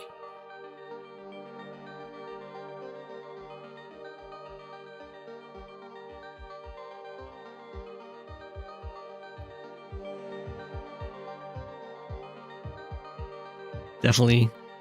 Oh. Here, you don't swing back. You just go heal up your tank. His luck damage scales with your health, so you're not very likely to get a favorable exchange.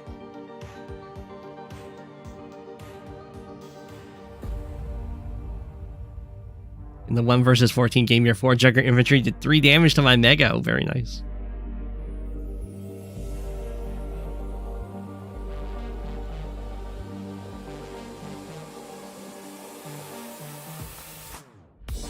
Yeah, this kind of stuff will happen to you even in just normal games where you get hit with a first strike you didn't see coming, and you're just gonna want to retreat with the tank and heal it up, and then, as long as you have something else coming up to cover for it. So this is what I'm talking about with, like, it can be really dangerous to harass Luxio infantry. The 6 health tank comes down here. It hits the infantry, does 2 to it, and then the infantry hits back for 2.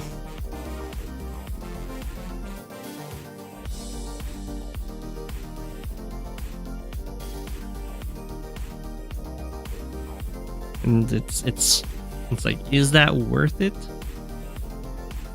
You could also just stand on the city to try and deny it. And then you have the defensive terrain. Again, the 1 health tank shouldn't be used to attack. It should be used to repair, unless it's like gonna work out perfectly math-wise. Oh, that... what happened there? Oh, we have artillery, copter, double base skip. Don't move the infantry. Don't move these infantry either. I'm not quite sure what's going on there. Someone might have ran out of time on the turn.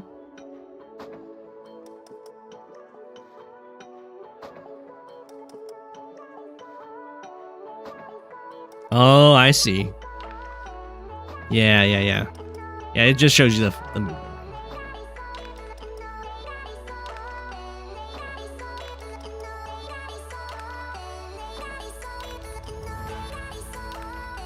Very painful. Well, the 7-6, that's like... That's more than you could hope for from Forest on the Plains.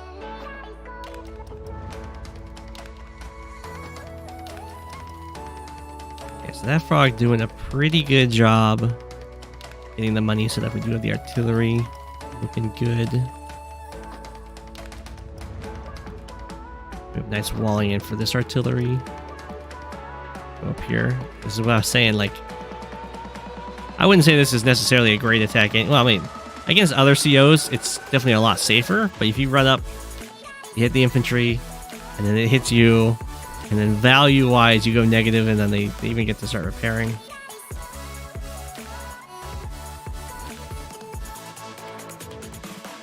So you wouldn't really want to go for this attack because there's the artillery backing this up. And you're going to want to preserve... That one's much more reasonable. You're going to want to preserve your unit count for when you actually have your powers available. Because once your powers are active, your infantry have like that really low base damage, so it doesn't. So the like increased negative range to your luck that your powers give you doesn't really matter. Where they get like the potential to do a ton of extra damage, so they're going to be very useful on those turns.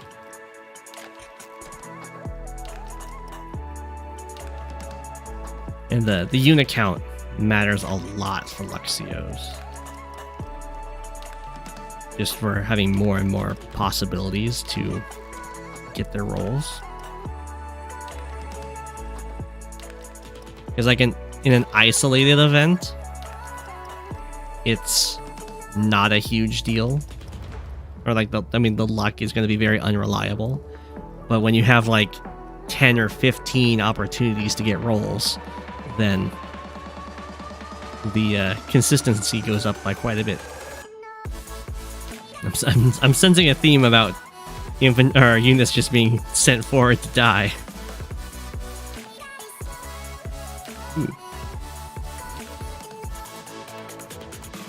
Again, I would probably just retreat. Especially as a Luxio, I would just retreat with the 1 health infantry right to the city and start healing up. It's going to be useful for later sacrifices. Or not sacrifices, but attacks. We're getting lots of base skips here.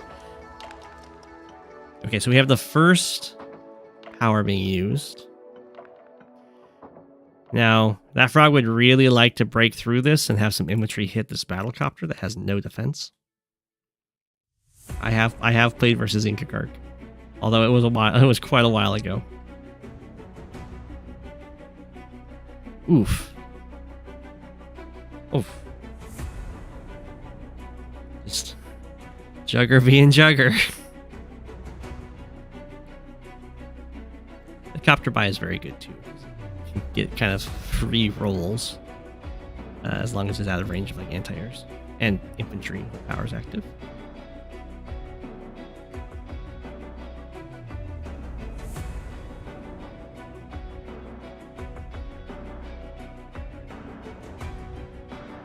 Nothing comes on YouTube. Yeah, I have the 2 games on the I haven't covered them. I have them on the replay database in case the backlog ever dries up. I can be like, oh, and here was a game I played against Inkagark.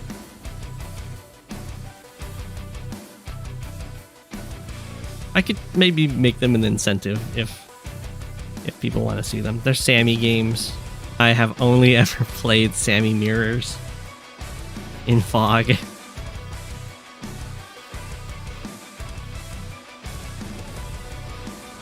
Okay, lots of joining. So, I guess the rule of thumb for joining units is you either do it in order to get enough money for a buy you need, or you do it to get enough health so that you can wall effectively, or go for a capture effectively. But you don't do it like this, where you have 3 separate units, and that's going to take... I mean, they're all really low health, but that's going to take 3 attacks, 3 separate attacks to take all of these guys out. If you join them all together and get a 4 health infantry, that's still just going to take 1 attack to die. So you just make it easier for your opponent to clear out the units. That's not something you want to do.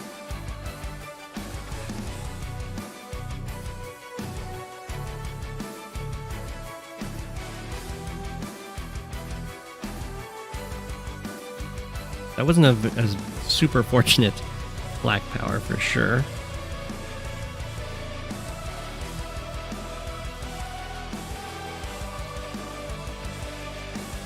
Okay, the tanks are building up over here. This one does go down. Anti-air's covering pretty well. The Frog is kind of doing a pretty good job with this unit coverage. Nice block on the city, although it's not anything they can go for yet.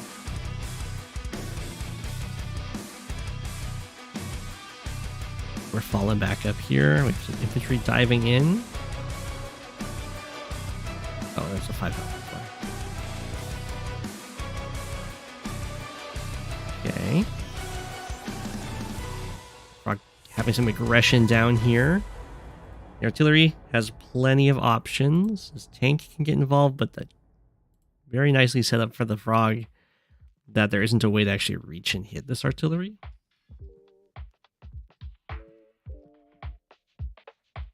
That's a better join.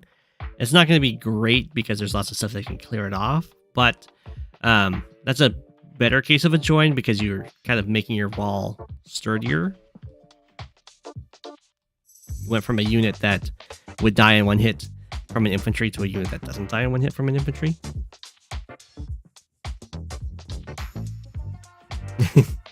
He's got bomber trauma. Gotcha.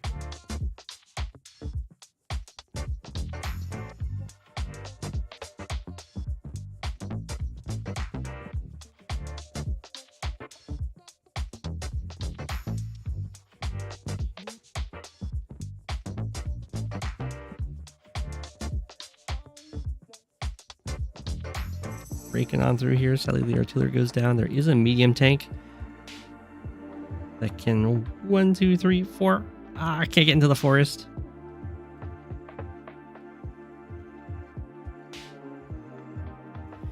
But you can see that Frog's been doing a really good job of maintaining a high unit count, and that's just going to be able to leverage the luck a lot.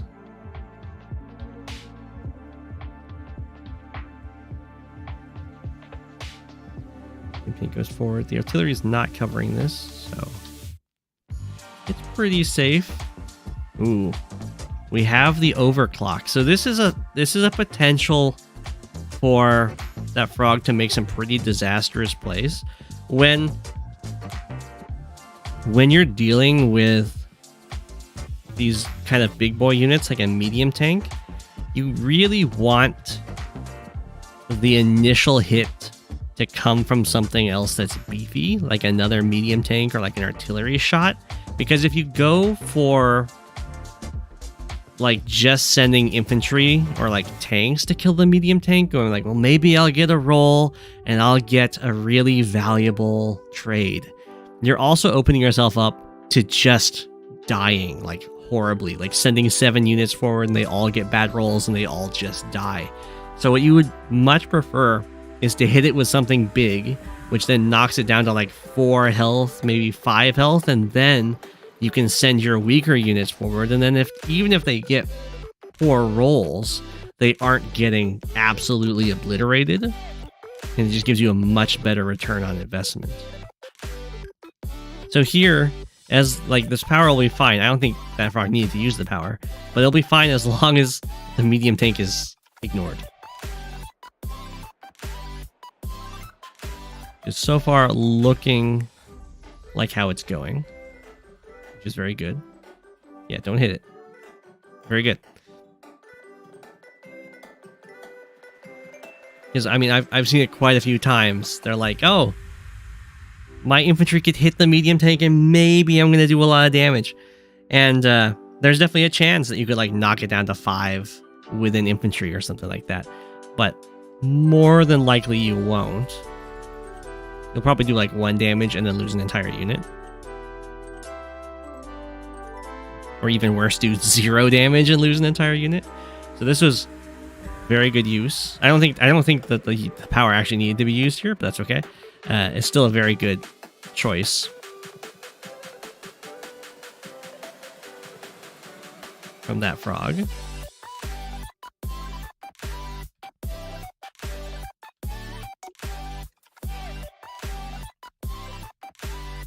Okay, the comm tower looks like it's going to end up falling.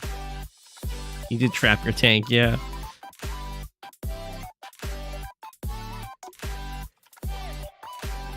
Getting beat up.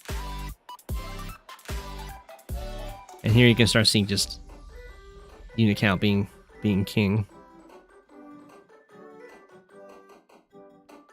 Definitely a little bit more practice needs to go into just placement of indirects over here so that your stuff is kind of covered. You can see how nicely like this artillery is covering all of these units, and then this artillery is covering like the second line, and they're covering each other. It's just the way they work so effectively.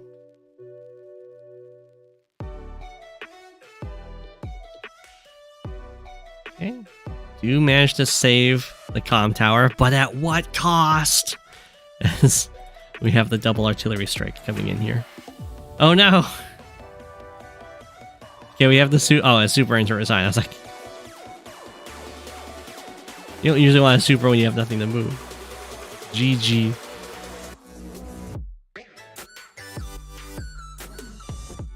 You definitely see some learning opportunities, but also some nice attacks from within there.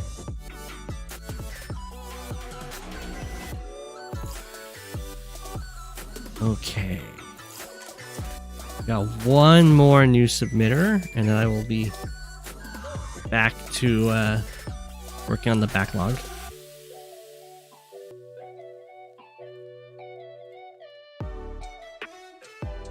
We can see clearly Jugger's greater than Flak.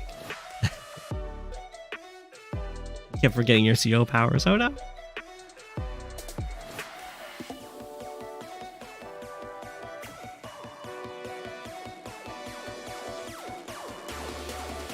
Okay. We've got a Rishi game. I don't know if Rishi's even here right now. This was not submitted by Rishi though. This is submitted by Good to Yox. Good to go. I actually played against this player on the 1v1 stream. They were the Kindle and the you did better facing this way. The Rachel versus Kindle game. Why did I make... Oh, I didn't mean to make... Was Good to go already yellow comment? No, I don't know why I did that. There we go. Face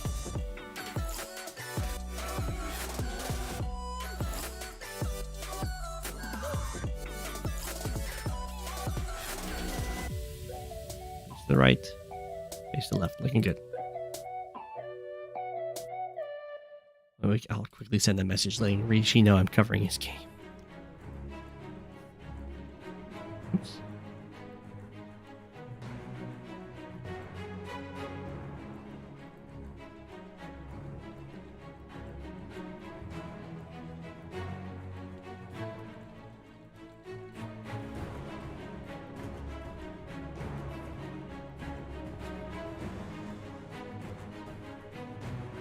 Okay. So, quite the match.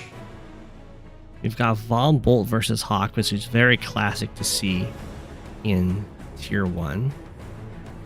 This is actually the map that I got brutally murdered in the custom CO tournament.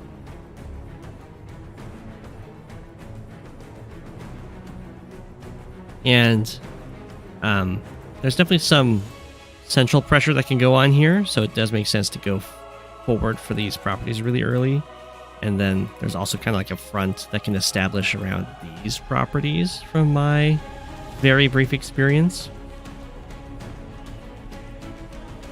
And also, there's going to be a lot of potential for infantry fights, which should favor Von Bolt, but these fronts are also kind of choky. So if the game does manage to stall out, which could happen, then Hawke would probably be advantaged due to having the better super, especially with it being global damage. Your walk got cancelled. I'm sorry.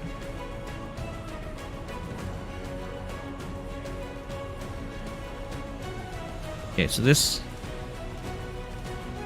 looks... I don't know if this was a turn advantage thing, but this situation's a lot better for Von Bolt than it is for poor Rishi, because Von Bolt's going to finish this capture just in time to interrupt this capture. But this one, however, will actually finish before these ones are able to interrupt, which is a big deal. I think that's just a turn advantage thing.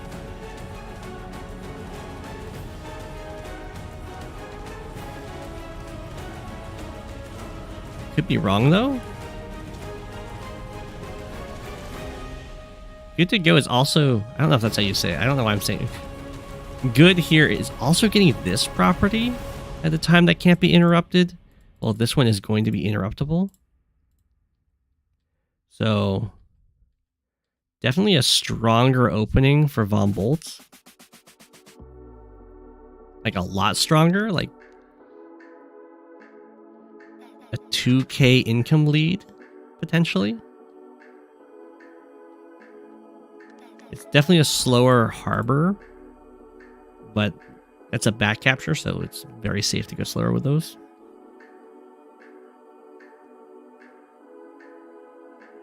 One, two, three, four, five, six. So there's the potential for Rishi to go for a tank strike and then build a copter to protect against the copter. 2, 3, 4, 5, 6. Yeah. Although the tank strike isn't like that impactful because this capture has already happened. But you can, I mean, I guess it can be. We have to be like infantry here, tank here, and then a copter gets built to cover. Ooh, I'm surprised actually that Rishi did not go for that. One, he built another tank. That has to be a mistake.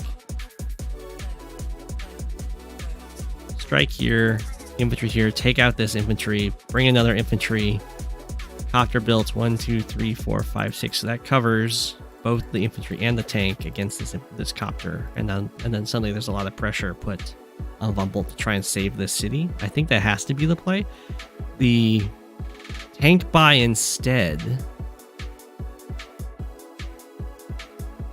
I'm not sure what that is. That must be some long-term plan that Rishi's got going on. Because there isn't currently any threat on this side that Rishi has to deal with.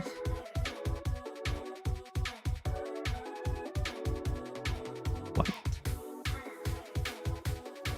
That seems like a horrendous play.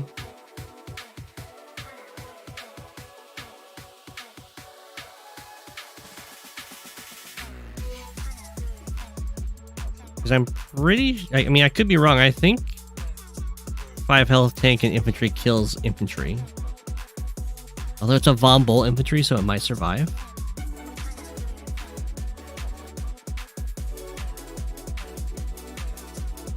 So the idea is that this infantry is blocking the one tile that the anti-air can strike the copter from.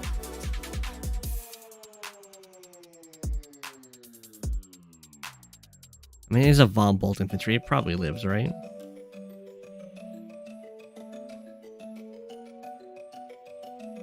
And then, yeah, these attacks, these moves forward, these infantry is a little sketchy for sure. Oh, okay. It must live because Rishi didn't go for it.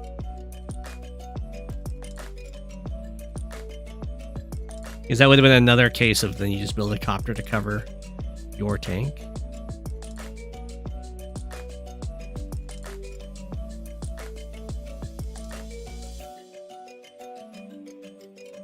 Okay, so this is looking really good for good. It's looking really good for good. This is where things might start stalling out, but if you're Von Bolt and you're stalling out up 3k, then you're gonna be really happy.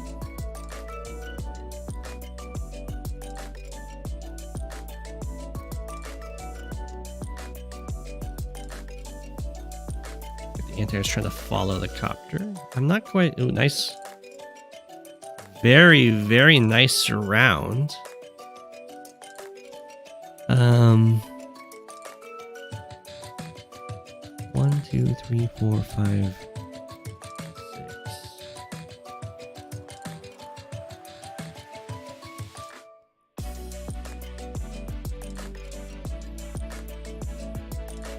Well, I think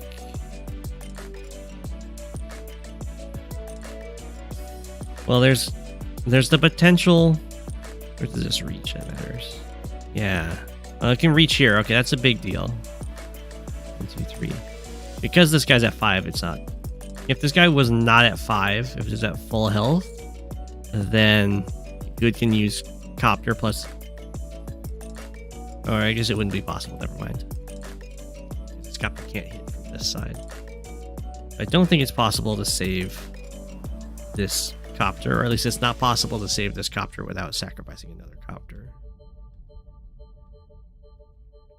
So a very good trap here by Rishi. Making sure to delay the city capture just a little bit longer.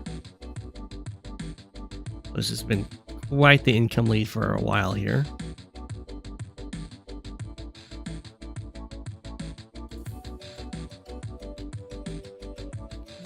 I do like attacking him with the copter because, well, it could even have been a little bit more aggressive, and probably should have been. Is you can go infantry plus infantry kills this infantry, and then the copter hits this infantry, and then you don't really care. Well, 1, 2, 3, 4, 5, 6. Yeah, you wouldn't care that both of your copters are in range of the anti-air because it can only hit one. And that would kill this infantry off and be a stronger interrupt on this capture. But the recon would be at 4 instead of 2. I think it's stronger.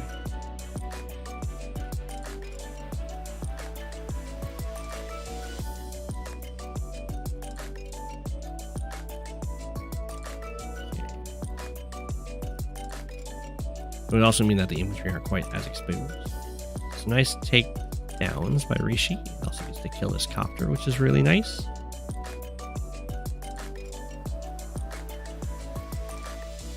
Is forced to move in here. Goes for the tank hit. Tank hit plus infantry hit. Pretty decent for Rishi. The anti-air is able to cover this. I don't know why there hasn't been any copters built though. Like, this is a forward airport. It's so powerful.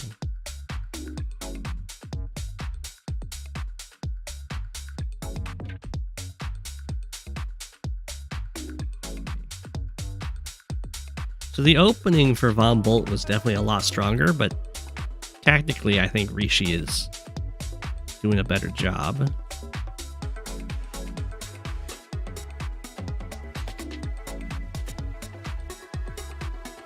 Which would make sense because Rishi is known for having really good sharp play, very tactical play.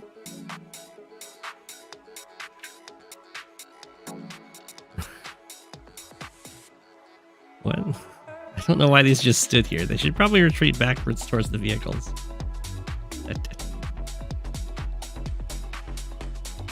Don't know what's going on with these attacks. Really don't want to lose all your infantry on the front because they're going to be the ones that can actually prevent captures.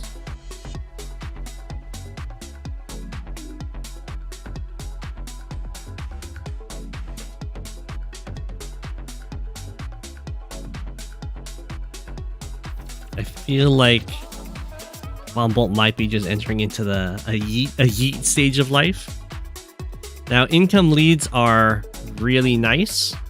But if you end up losing more army value from your engagements than you're gaining, I don't know why this worked, but it did. Every turn, then your income lead is not going to get you anywhere.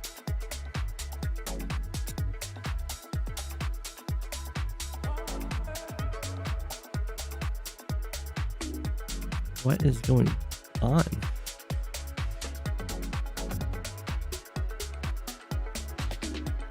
What? This is going to be a huge army value loss. And there's even injured units for Hawke to heal up. Like, the artillery gets to shoot at this tank, anti-air gets to kill this copter. We have artillery heals up. We got more tank attacks. We got copter attacks. It's going to be an absolutely devastating turn.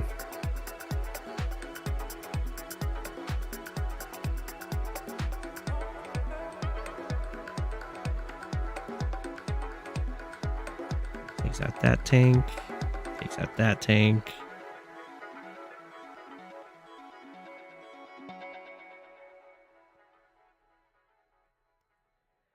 I'm not quite sure what happened. Good had such a strong opening, and then Everything's just kind of being thrown into like artillery range. Messed up the attack order. Ah.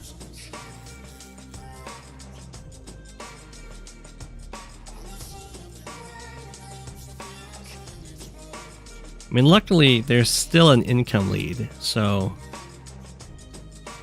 Bumbolt can hold it.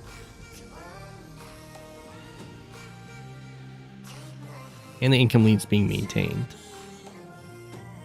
That's going to get really difficult if the infantry count gets any lower. Looks like things are going to start stalling out.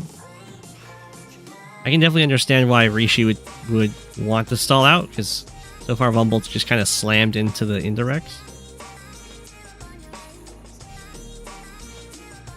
Okay, start moving forward for a little attack with the copter. You get another city here for Vumbolt. Okay. These are going to start getting really dangerous to go for, because as soon as that Hawke super hits, even without the Hawke super, I guess, the tank's going to like kill this and the anti-air strikes. But as soon as the Hawke super hits, a lot of these walls will just kind of fall apart. I have no idea what is going on this front. Why put the tank there? There's two art.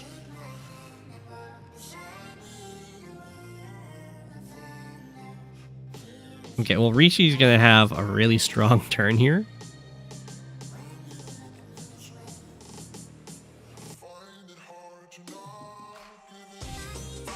I do think the super is going to be reached as well, so this is going to be very painful for Vumbolt.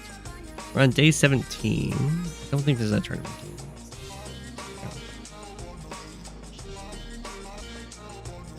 The math test. So I only have to get 35 out of 100 points, and then I pass the class. So I did do every question, so it'd be very rare to get lower than that. So I should be okay.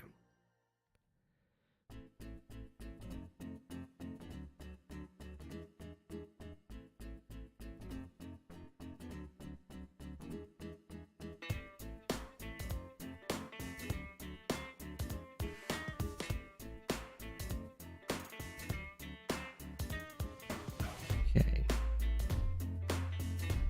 A very painful turn for Vumbolt.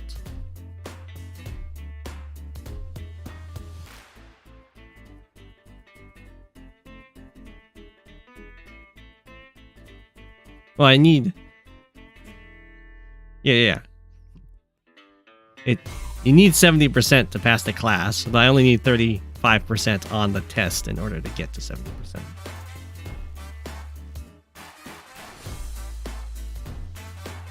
Okay. That was the very good Vumbolt super. There's lots of anti-airs already by Rishi here.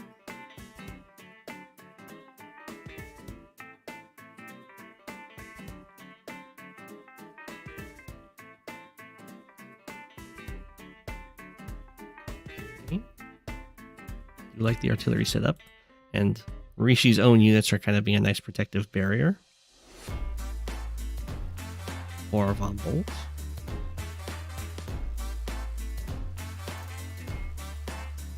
Yeah, that attack isn't super great for to have happen. Okay, things are looking really scary over here. As soon as infantry plus artillery starts staring at an HQ, game can end very quickly. Air does get taken out. I got this anti-air. Don't think this is able to hold as a wall for very long though. Copters join together to build more tanks. Try and keep everything together. At this point, Rishi's going to get the income lead for the first time in the game.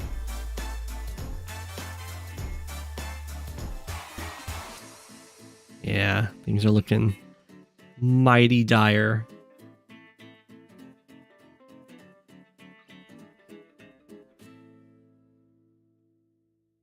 Oh, you need 70% something on the test to pass the class. Gotcha.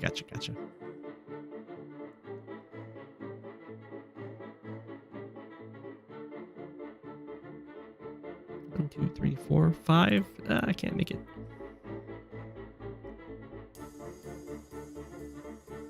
Yeah, this front looks like it's going to completely collapse for Von Bolt. Ah! No!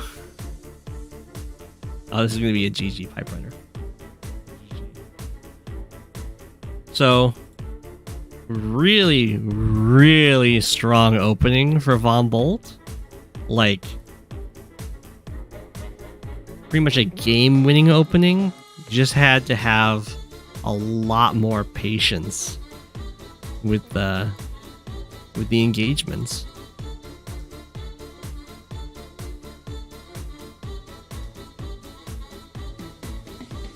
The general rule of thumb is if you're ahead in income, you don't necessarily need to make something happen, because every turn that goes by, you should be getting a stronger and stronger army. And it's important that when you are ahead in income that you're not losing too much stuff so that your income advantage is not able to kind of manifest itself.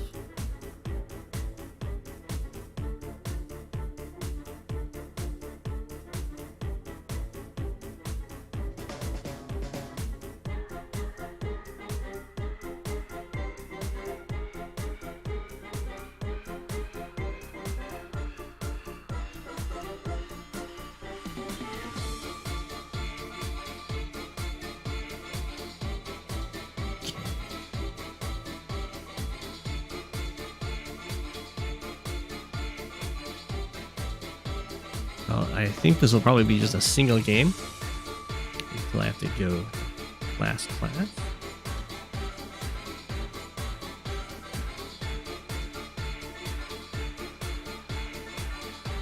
You've got YertleTheTertle, Coolcalm, CatWithYarn, and Bukie. In Advanced Wars 1, Mission 21, The Final Battle.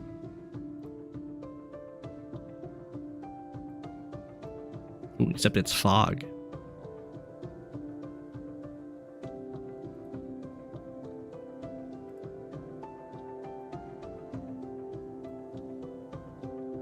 CatWithYarn is already Cobalt Ice. We will make Bukie. They did not make Bukie Sturm.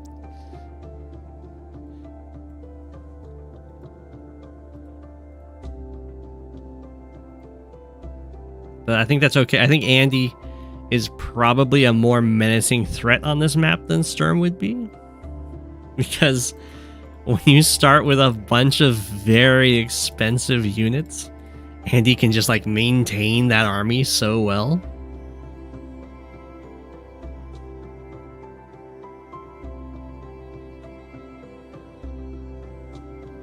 I feel like Coolcalm is going to be have a rough time as Max over here.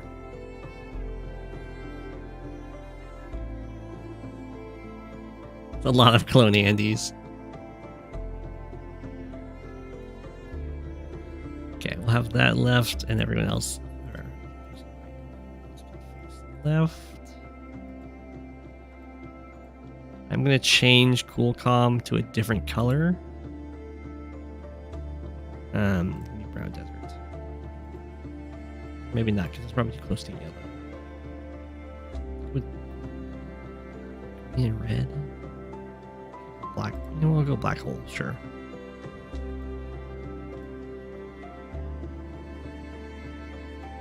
Okay. Well, we'll see how this works out. I would like to not keep the order static for these multiplayer games. You can see a lot of stuff moving. The fact that this is Fog of War is pretty interesting. And it does mean that technically none of these players are going to know who the big bad's going for. The big bad should really be building a bunch of recons, though.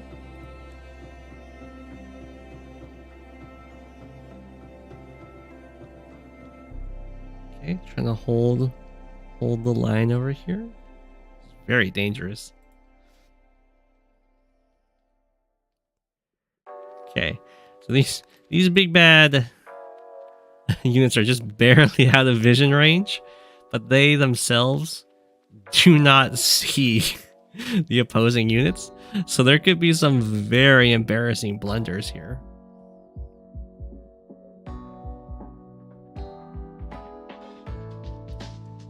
Okay, that's inside this missile's range, but there's 1, 2, 3, 4, 5, 6, 7. This missile actually covers this missile. This is a very nice setup by you, Shadow.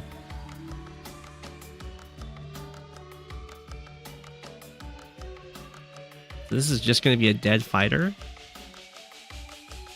A lot of stuff just didn't move. Okay, there must be some sort of agreement that the big bad can't just rush forward and kill someone.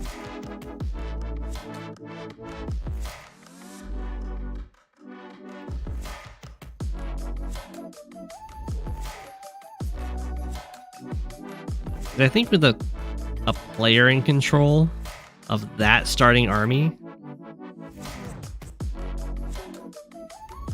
it would have really hard time holding with the starting Andy army here. I'm not a huge fan of this other anti-air coming up. It would be a lot better if it was holding ground to protect. Now the bombers are going to be able to attack in there. Like so. Base gets denied. But is within the missile range, so we're going to have another really strong missile strike. Okay, it looks like Yellow Comet. Ooh, never mind. Oh, that missile doesn't quite cover this one. Oh no. Yellow Comet does get to attack out. Just kind of having a leisurely go of it. Forgot about the massive starting army. Oh no.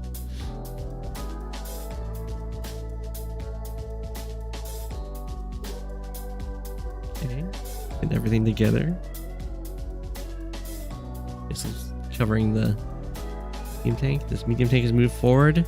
Ah, a bukie has the rocket in sight here. This is going to be a very good turn, although no, this doesn't quite reach because it's a max rocket.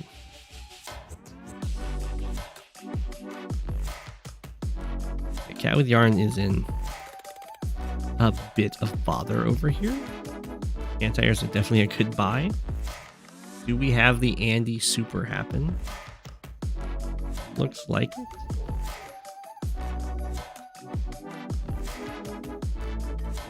Maybe not. Ooh.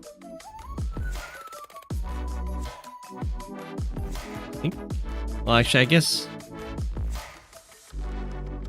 probably go like battlecopter to kill the recon, and then the bomber can kill the infantry, and then the other bomber can hit this missile. Although the missile isn't actually known about, so not very likely to happen. Poor fighter.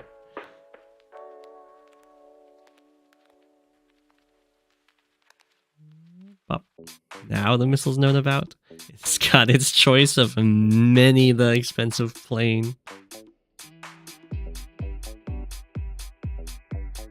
Very cheeky transport copter block over here, just at the range of this anti-air. Lots of rockets being built. Okay. The missile value is real. Very unfortunate to not kill the bomber.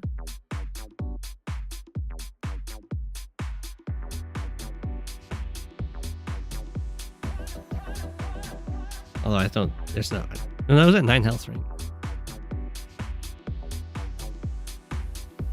Cool. The max rockets getting in some damage. Looking good. Finally gonna get this base. This is kind of sword base. Got the shadow Andy super here. It's a nice hit with this missile. Takes out the medium tank. Probably should have moved the infantry onto this base to start capturing rather than the recon. Nice surround on the bomber though. Okay, this must be an Andy super turn. I guess not. You definitely want an Andy super to heal this up.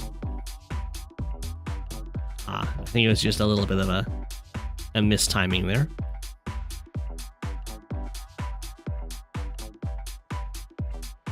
Dip the recon to free the bomber. I like it. This bomber goes in. I don't think you go after the missiles here. I mean, the missiles have been doing a really good damage, but I think it's better to just run away and not leave yourself vulnerable to the anti-airs. I think this anti-air got trapped somewhere. Oof. All of these units are going to get conga lined down.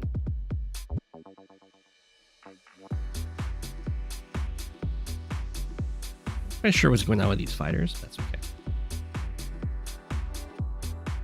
Does medium tank get trapped? No. Just gonna go after the infantry instead of the medium tank. Okay. I guess the other Andy medium tank would heal up. Well, things are definitely looking a little dire here for YertleTheTertle. Do get a nice missile shot though. The hyper upgrade. Take out an anti-air. Take out a tank. Okay. To beat up in the anti-air. Looking decent. As long as you're getting kills, that's always going to be good. Yeah, I think mechs are kind of forced for the Andy player here to try and survive.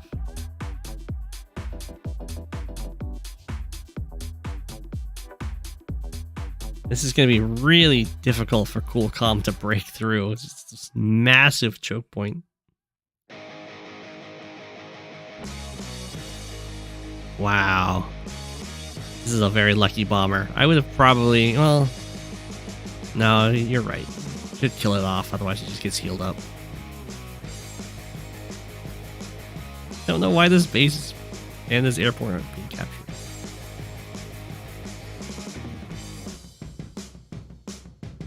The rockets getting serious damage over here. Bomber gets to go back, beat up this medium tank. Buy medium tank. Buy medium tank. Buy anti-air. It's a lot of rockets.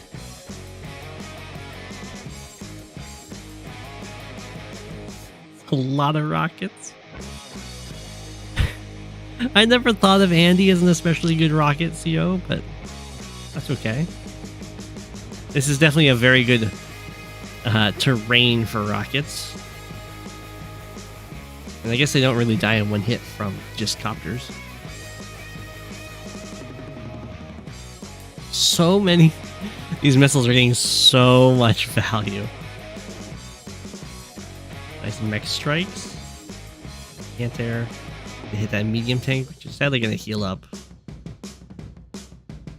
YertleTheTertle has somewhat stabilized over here. Coolcalm still having trouble. Actually builds an artillery. That's never a good sign when you're playing Max. Down goes the transport copter. How'd that happen? That must be a bug. I don't think it's possible to stand on the city and cancel the capture. Even if you wait, you maintain the same capture.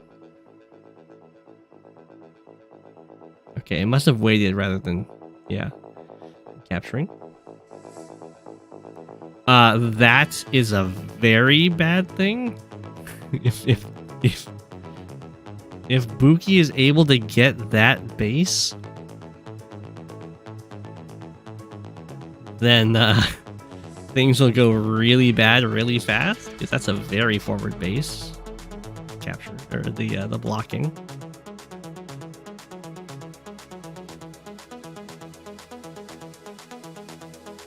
I mean, if you get a forward base like this when you got 29k or probably 30k income, you just like keep building mega tanks until this poor corner player just dies with their 9k income.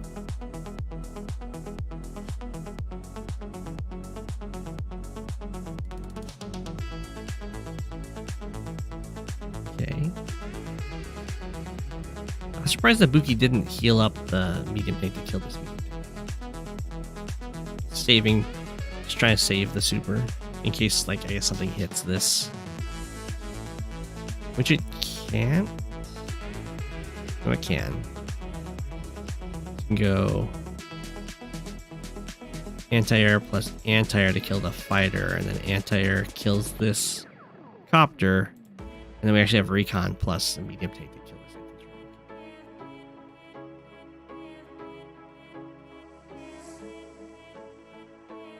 It's such a tough spot for Max. It probably would be better off to just send the units down here and around.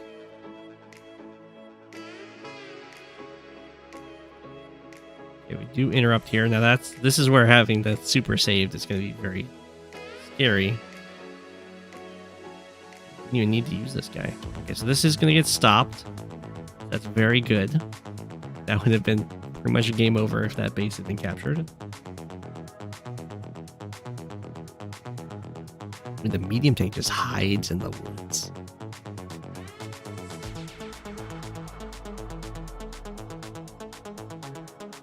What's the max missile? Well, the rockets start moving forward. Oh, this could be very scary, especially because this missile's going to be getting close to locking this airport too.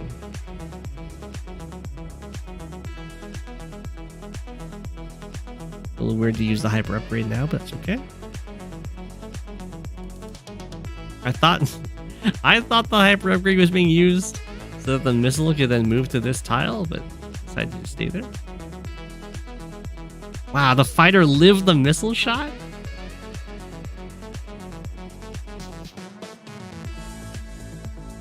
I mean, there are no comm towers. Still. Imagine if Bukie was Sensei. So many foot soldiers.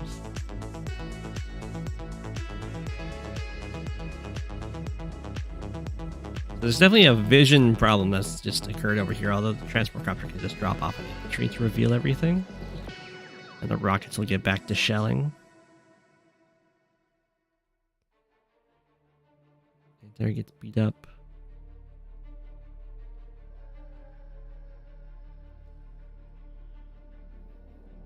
I'm not quite sure why this medium tank revealed itself, because now it gets picked off.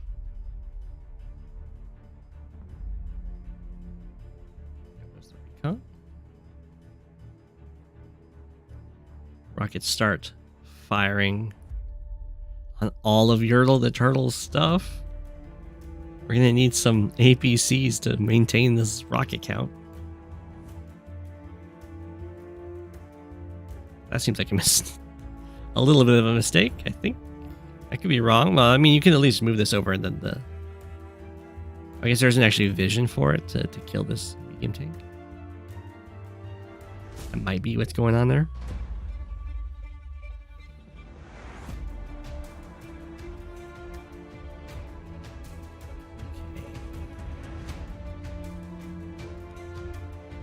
Free from YertleTheTertle.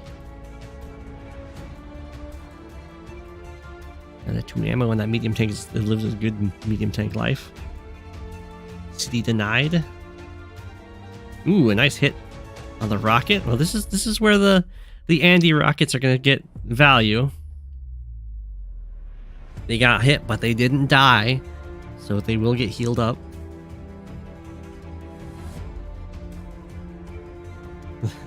The great breakthrough is happening up here. Trying these poor units, they're just trying to get through. Ooh, got CatWithYarn super. Take out that anti-air. I'll hit the medium tank. We do have the base starting to be captured. You like to see it?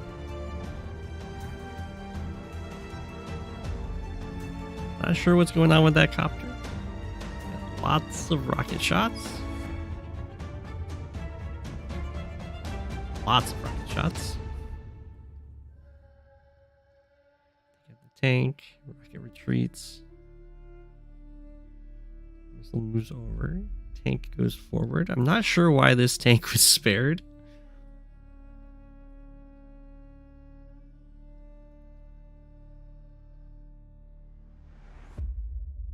Ooh, okay. Smack. You have an Andy Super. Well, that does cost multiple copters, which isn't fun, but it's still probably good. Gets the rockets back up and healthy. I think an APC is required to be built this turn, otherwise this rocket's just going to run out of ammo. There it is. Looking good. Like, Coolcalm does have a lot of units, but they're just so bottlenecked.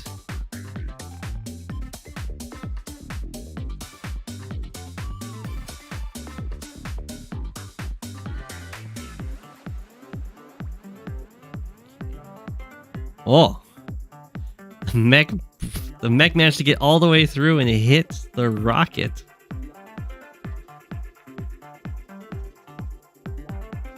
Ooh, okay.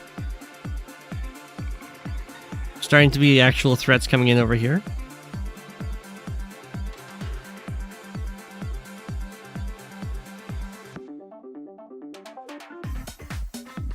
Okay, I like the join cap to go for the base. Hitting the copter makes a lot of sense. Surrounding, I like the surround with the artillery backup. Is that new? No, that's not new missile. It's just the healing. Vision. There's rockets firing on all this stuff. Don't know why there's a prioritization on killing that missile.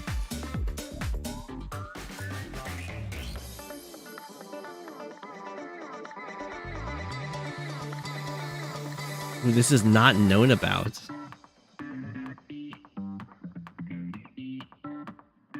Okay, so very sneaky play from Coolcalm. Well, I think the copters will be able to save the day and the infantry. Where'd the APC go?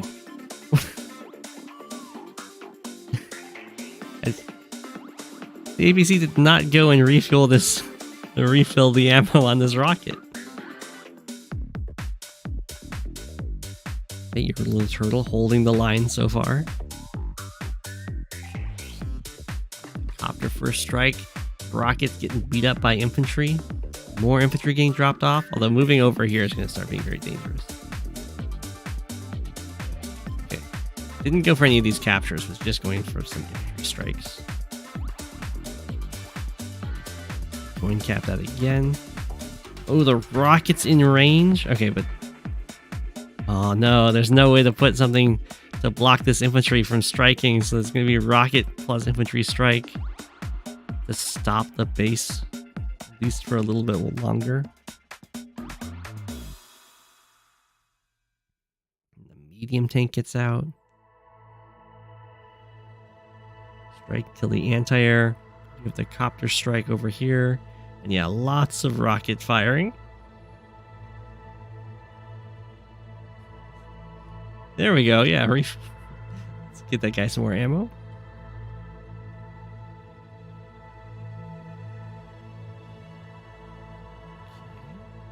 Few tanks here. There's only 3 bases, so although not like these bases aren't really being used, so the unit count for the 3 players should start to overtake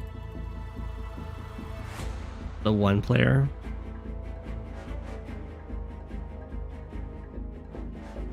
But so far things have been looking pretty good for Bukie in that respect.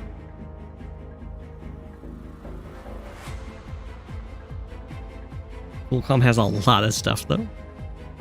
Although it's all forced. It really needs to go down this way and then up this way, because this is just a killing field to go through. Is it 4? Oh, you're right, there are 4. It's 4 for bukie, and then 9. Right? Yeah, 1, 2, 3. 1, 2, 3. 1, 2, 3 in theory. And 9 bases for the other players. 3 airports against 2.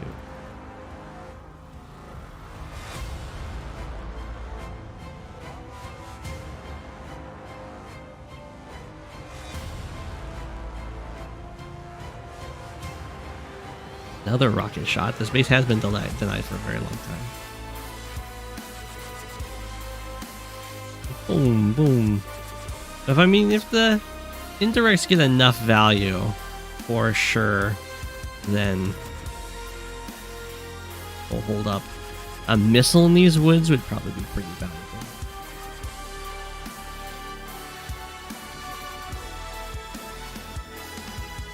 Start getting some more rockets being built.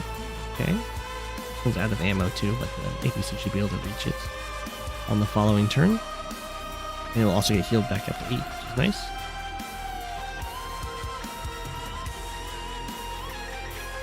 Okay. Start having a little bit of a breakthrough down here from YertleTheTertle. The income of the allies is totaled higher than bukie. So as long as that coordination, as long as that kind of all strike at the same time, it should start working very much in the allies' favor.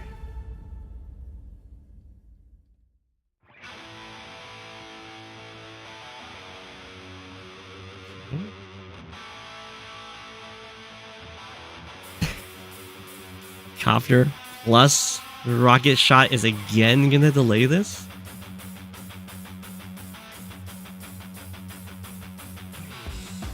Give the hyper upgrade here. Only for like 26k, but it is a bunch of rockets. There are copter first strikes. Nice.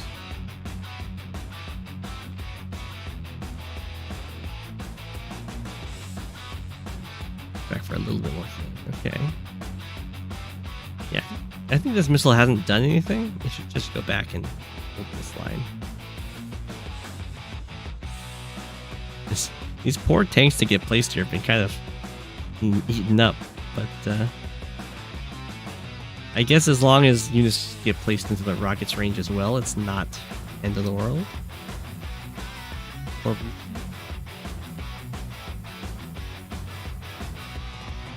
okay. Looks like bukie is starting to stabilize on the left here. And the rocket does get hit. It's down to 1 ammo. It's going to die. Okay. So as soon as one of these infantry gets in range, this base should get captured. Probably should have got here, but it doesn't matter.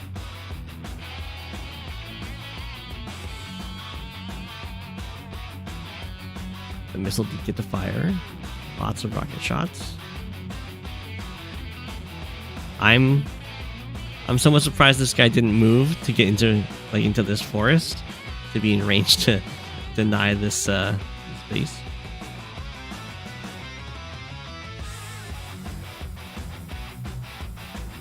Lots of attacks.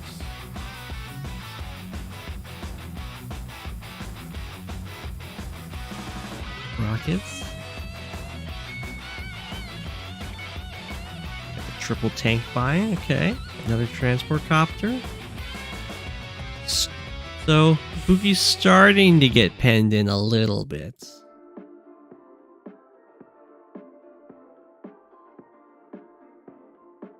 Ooh. A breakthrough to kill one of the rockets. That's a pretty big deal.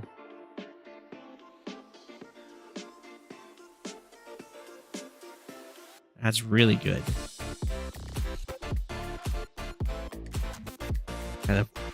Kind of broken through the mountains over here, which is nice.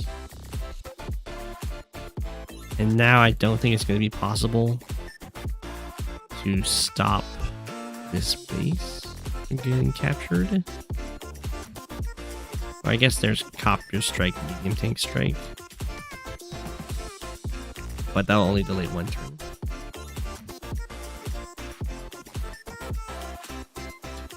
Imagine the super's going to get used. He loved his medium tank as well.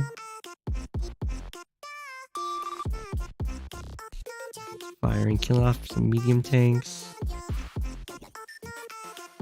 Fire, fire. I assume we're going to try and save this city. A couple ways to do it. You can like kill this mech and then fire on this and then have one of these infantry kill it off.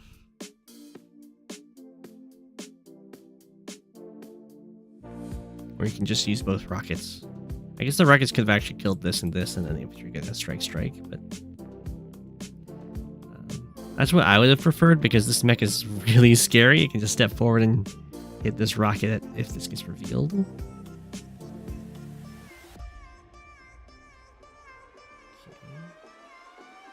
Ooh, the medium tank does go down. Oh! Another hit on the rocket. YertleTheTertle's mechs are doing work. Max is putting on a lot of pressure over here. Does get the kill off a copter. Is building some... I don't know why the units aren't being built up here, though.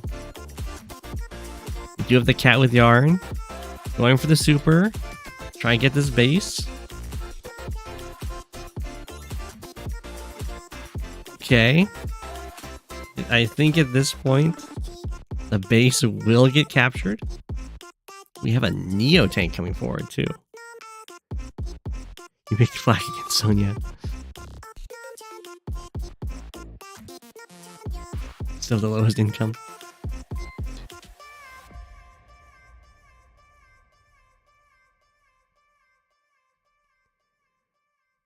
Okay.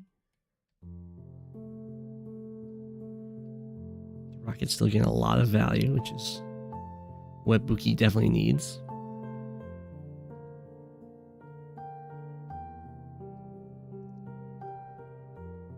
Trying to gotta retreat with this guy, save him.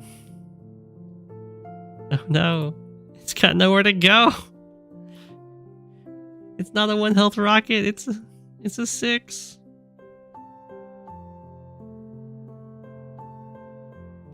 Okay, we do have some more rockets being built.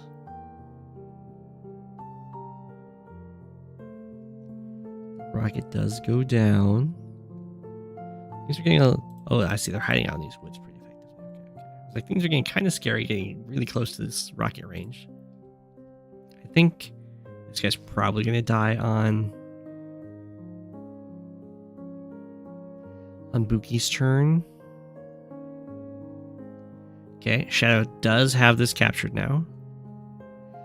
Broke through and managed to tag. Ooh, get to kill the rocket. That's good.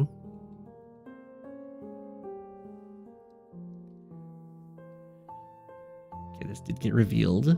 The missile did get to fire. Kill off that infantry. Reveal that. Artillery barely lives at 1. Shoot the tank. Kill off the copter. Hit the recon. Okay. Definitely stabilized over here. I think a fighter probably would have worked really well for Bukie in this fight. Although, I guess that might have incentivized Coolcalm to also get a fighter. Which might have been quite the thing to deal with.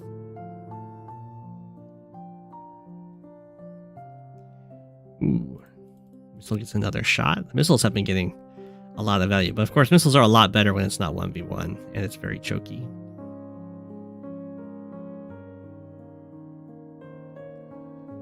Okay.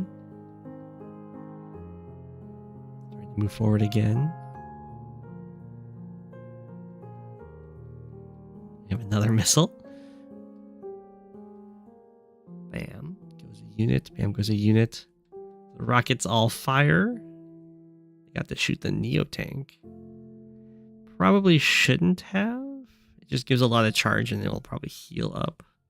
But I mean, I probably would have shot the artillery or maybe this capturing infantry. It's very happy days for YertleTheTertle.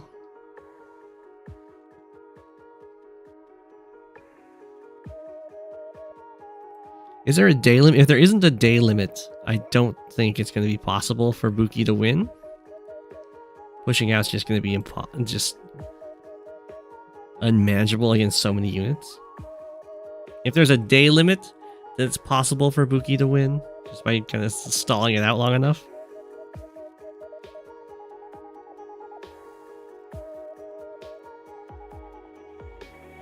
The kill to death is going to look absolutely amazing.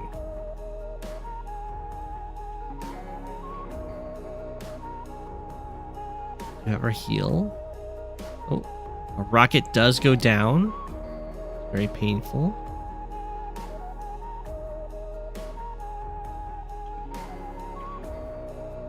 Broke through over here.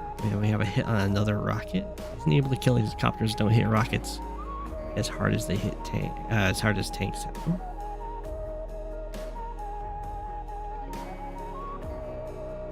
Okay, almost broken through over here. Down to 30 units. It's almost like half of what the opponents have, pretty much.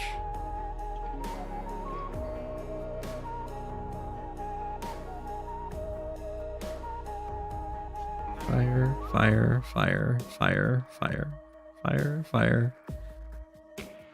Kill the battlecopter, very nice. Infantry. APC is actually kind of needed. I don't know why they're charging forward. These rockets are still going to run out of ammo. Recons make a lot of sense. Try and get the vision. This is a incredibly forward-placed rocket.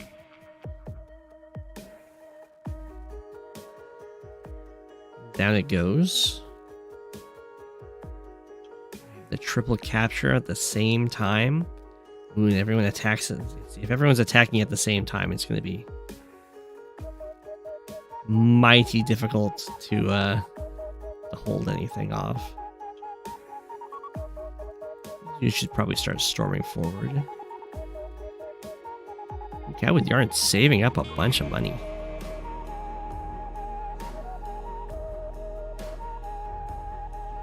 Attack over here. Right. Trying to hold the line. Whoa. YertleTheTertle resigns.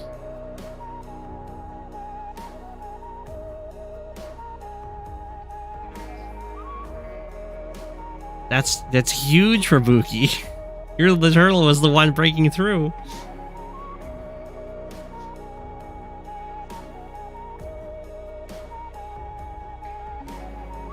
Well, suddenly Bukie's going to be doing much better.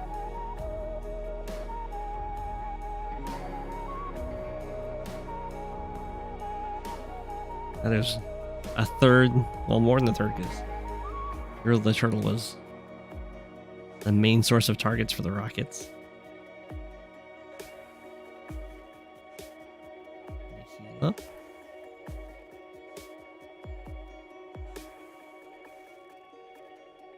I don't know why YertleTheTertle resigned. Maybe just didn't have the time.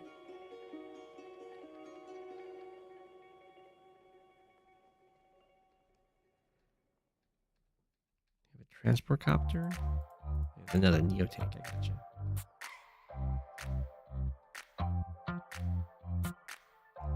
Yeah, there's not enough infantry over here to get these captures fast.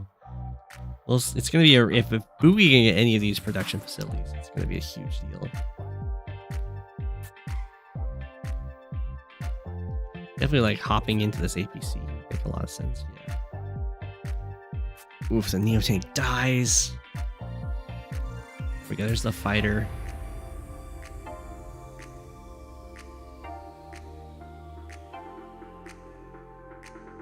You guys don't even move. There's just little ninjas over here. Okay, Shao did get this base, which will help both with capturing more of this stuff and trying to hold off Bukie's own attempts.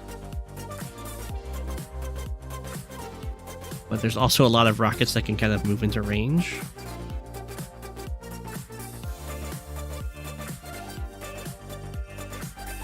They want to. I think they're starting to. Fighter got trapped. Hit on this rocket. Captures start happening over here. Very aggressive. They were sneaky for a long time. Nice missile shot. I like all the infantry getting brought over here. It's gonna come down to, does Bukie kind of push forward fast enough, or is CatWithYarn going to be able to get these captures?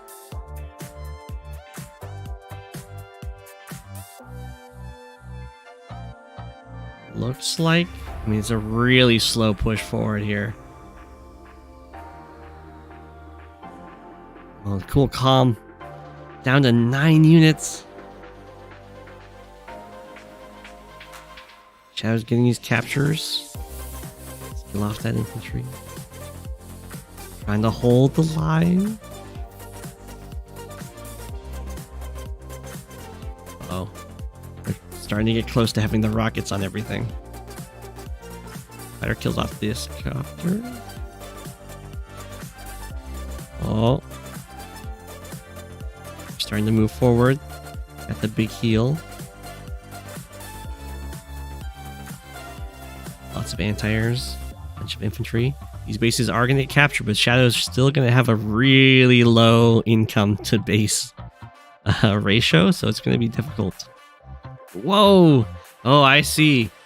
Okay, I get that. Makes sense.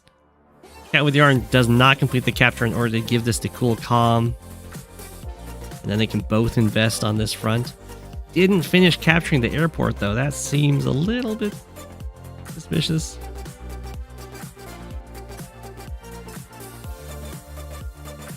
Like, I understand that Coolcalm would have a better ownership of that airport, but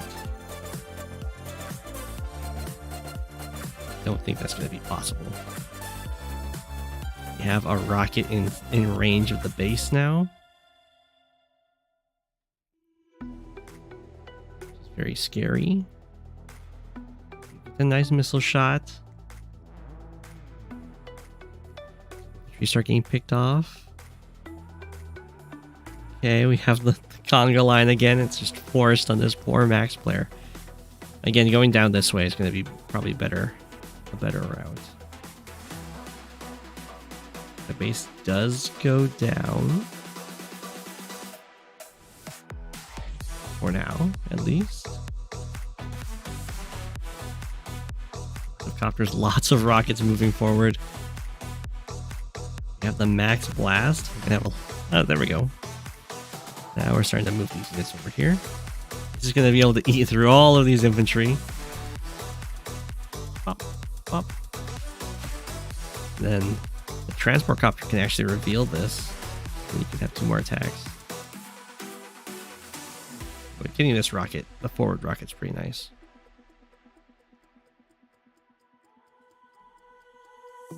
Alright, CatWithYarn gets another kill with that missile. It's been getting a lot of kills. Rocket. Does knock it down to 4, which is good. So it won't be able to just get the super and then heal. Okay, so this base is taken out, but there's still this other base here. And combined together, the 2 players do have slightly more income than Bukie currently.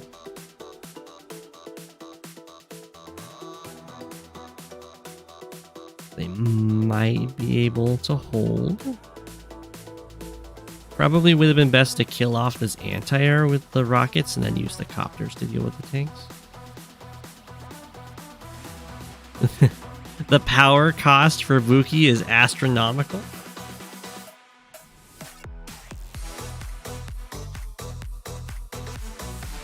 Just because of how many times the anti-super's gone off.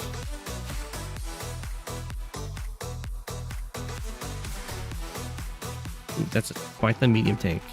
Definitely a good buy. It's also out of range of the rockets. Copter does go down. Bukie almost has a super available. So killing off all these injured units is a big deal. This missile has no ammo. No.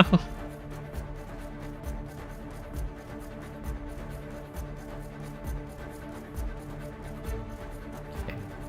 Lots of missile shots happening. Go with the rockets. Take out those units. Rockets have the base on lock. The recon goes down. We have an interrupt on the city capture. I don't think Bukie's managed to capture even this city yet, so a very good job by Coolcalm and CatWithYarn so far, although the unit count and the unit value has definitely shown that it's not been an easy thing to do.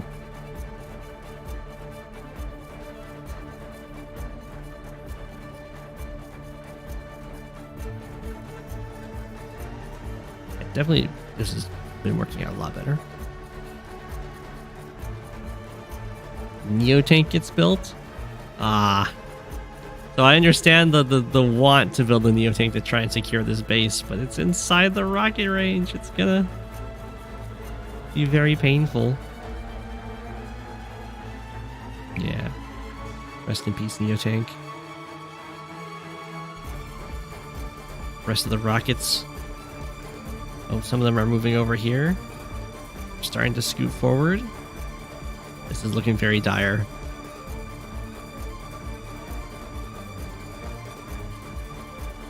No, there's only one anti-air over here, the copter swarm.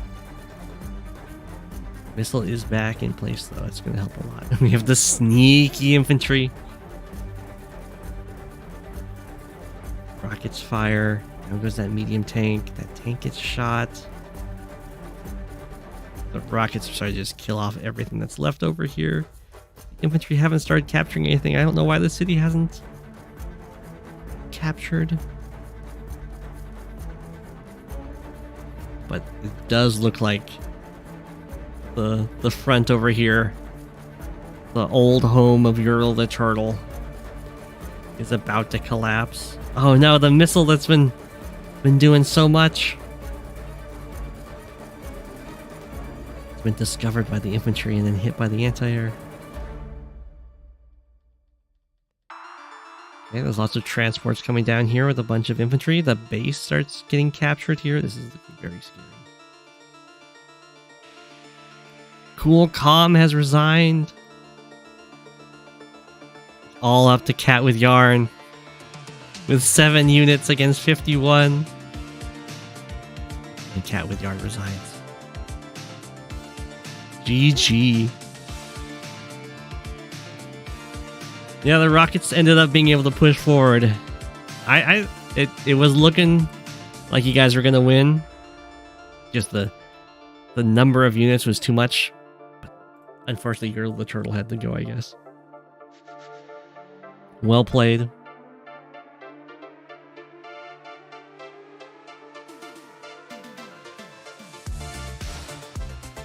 Just in time for me to quit class. Yeah, what a match. I hope everyone enjoyed, and here is an apple. It's gonna have to tide you over for a bit, because I don't think my next stream will be until next week. The commencement is on Sunday, after all. Yeah, once Yertle resigned.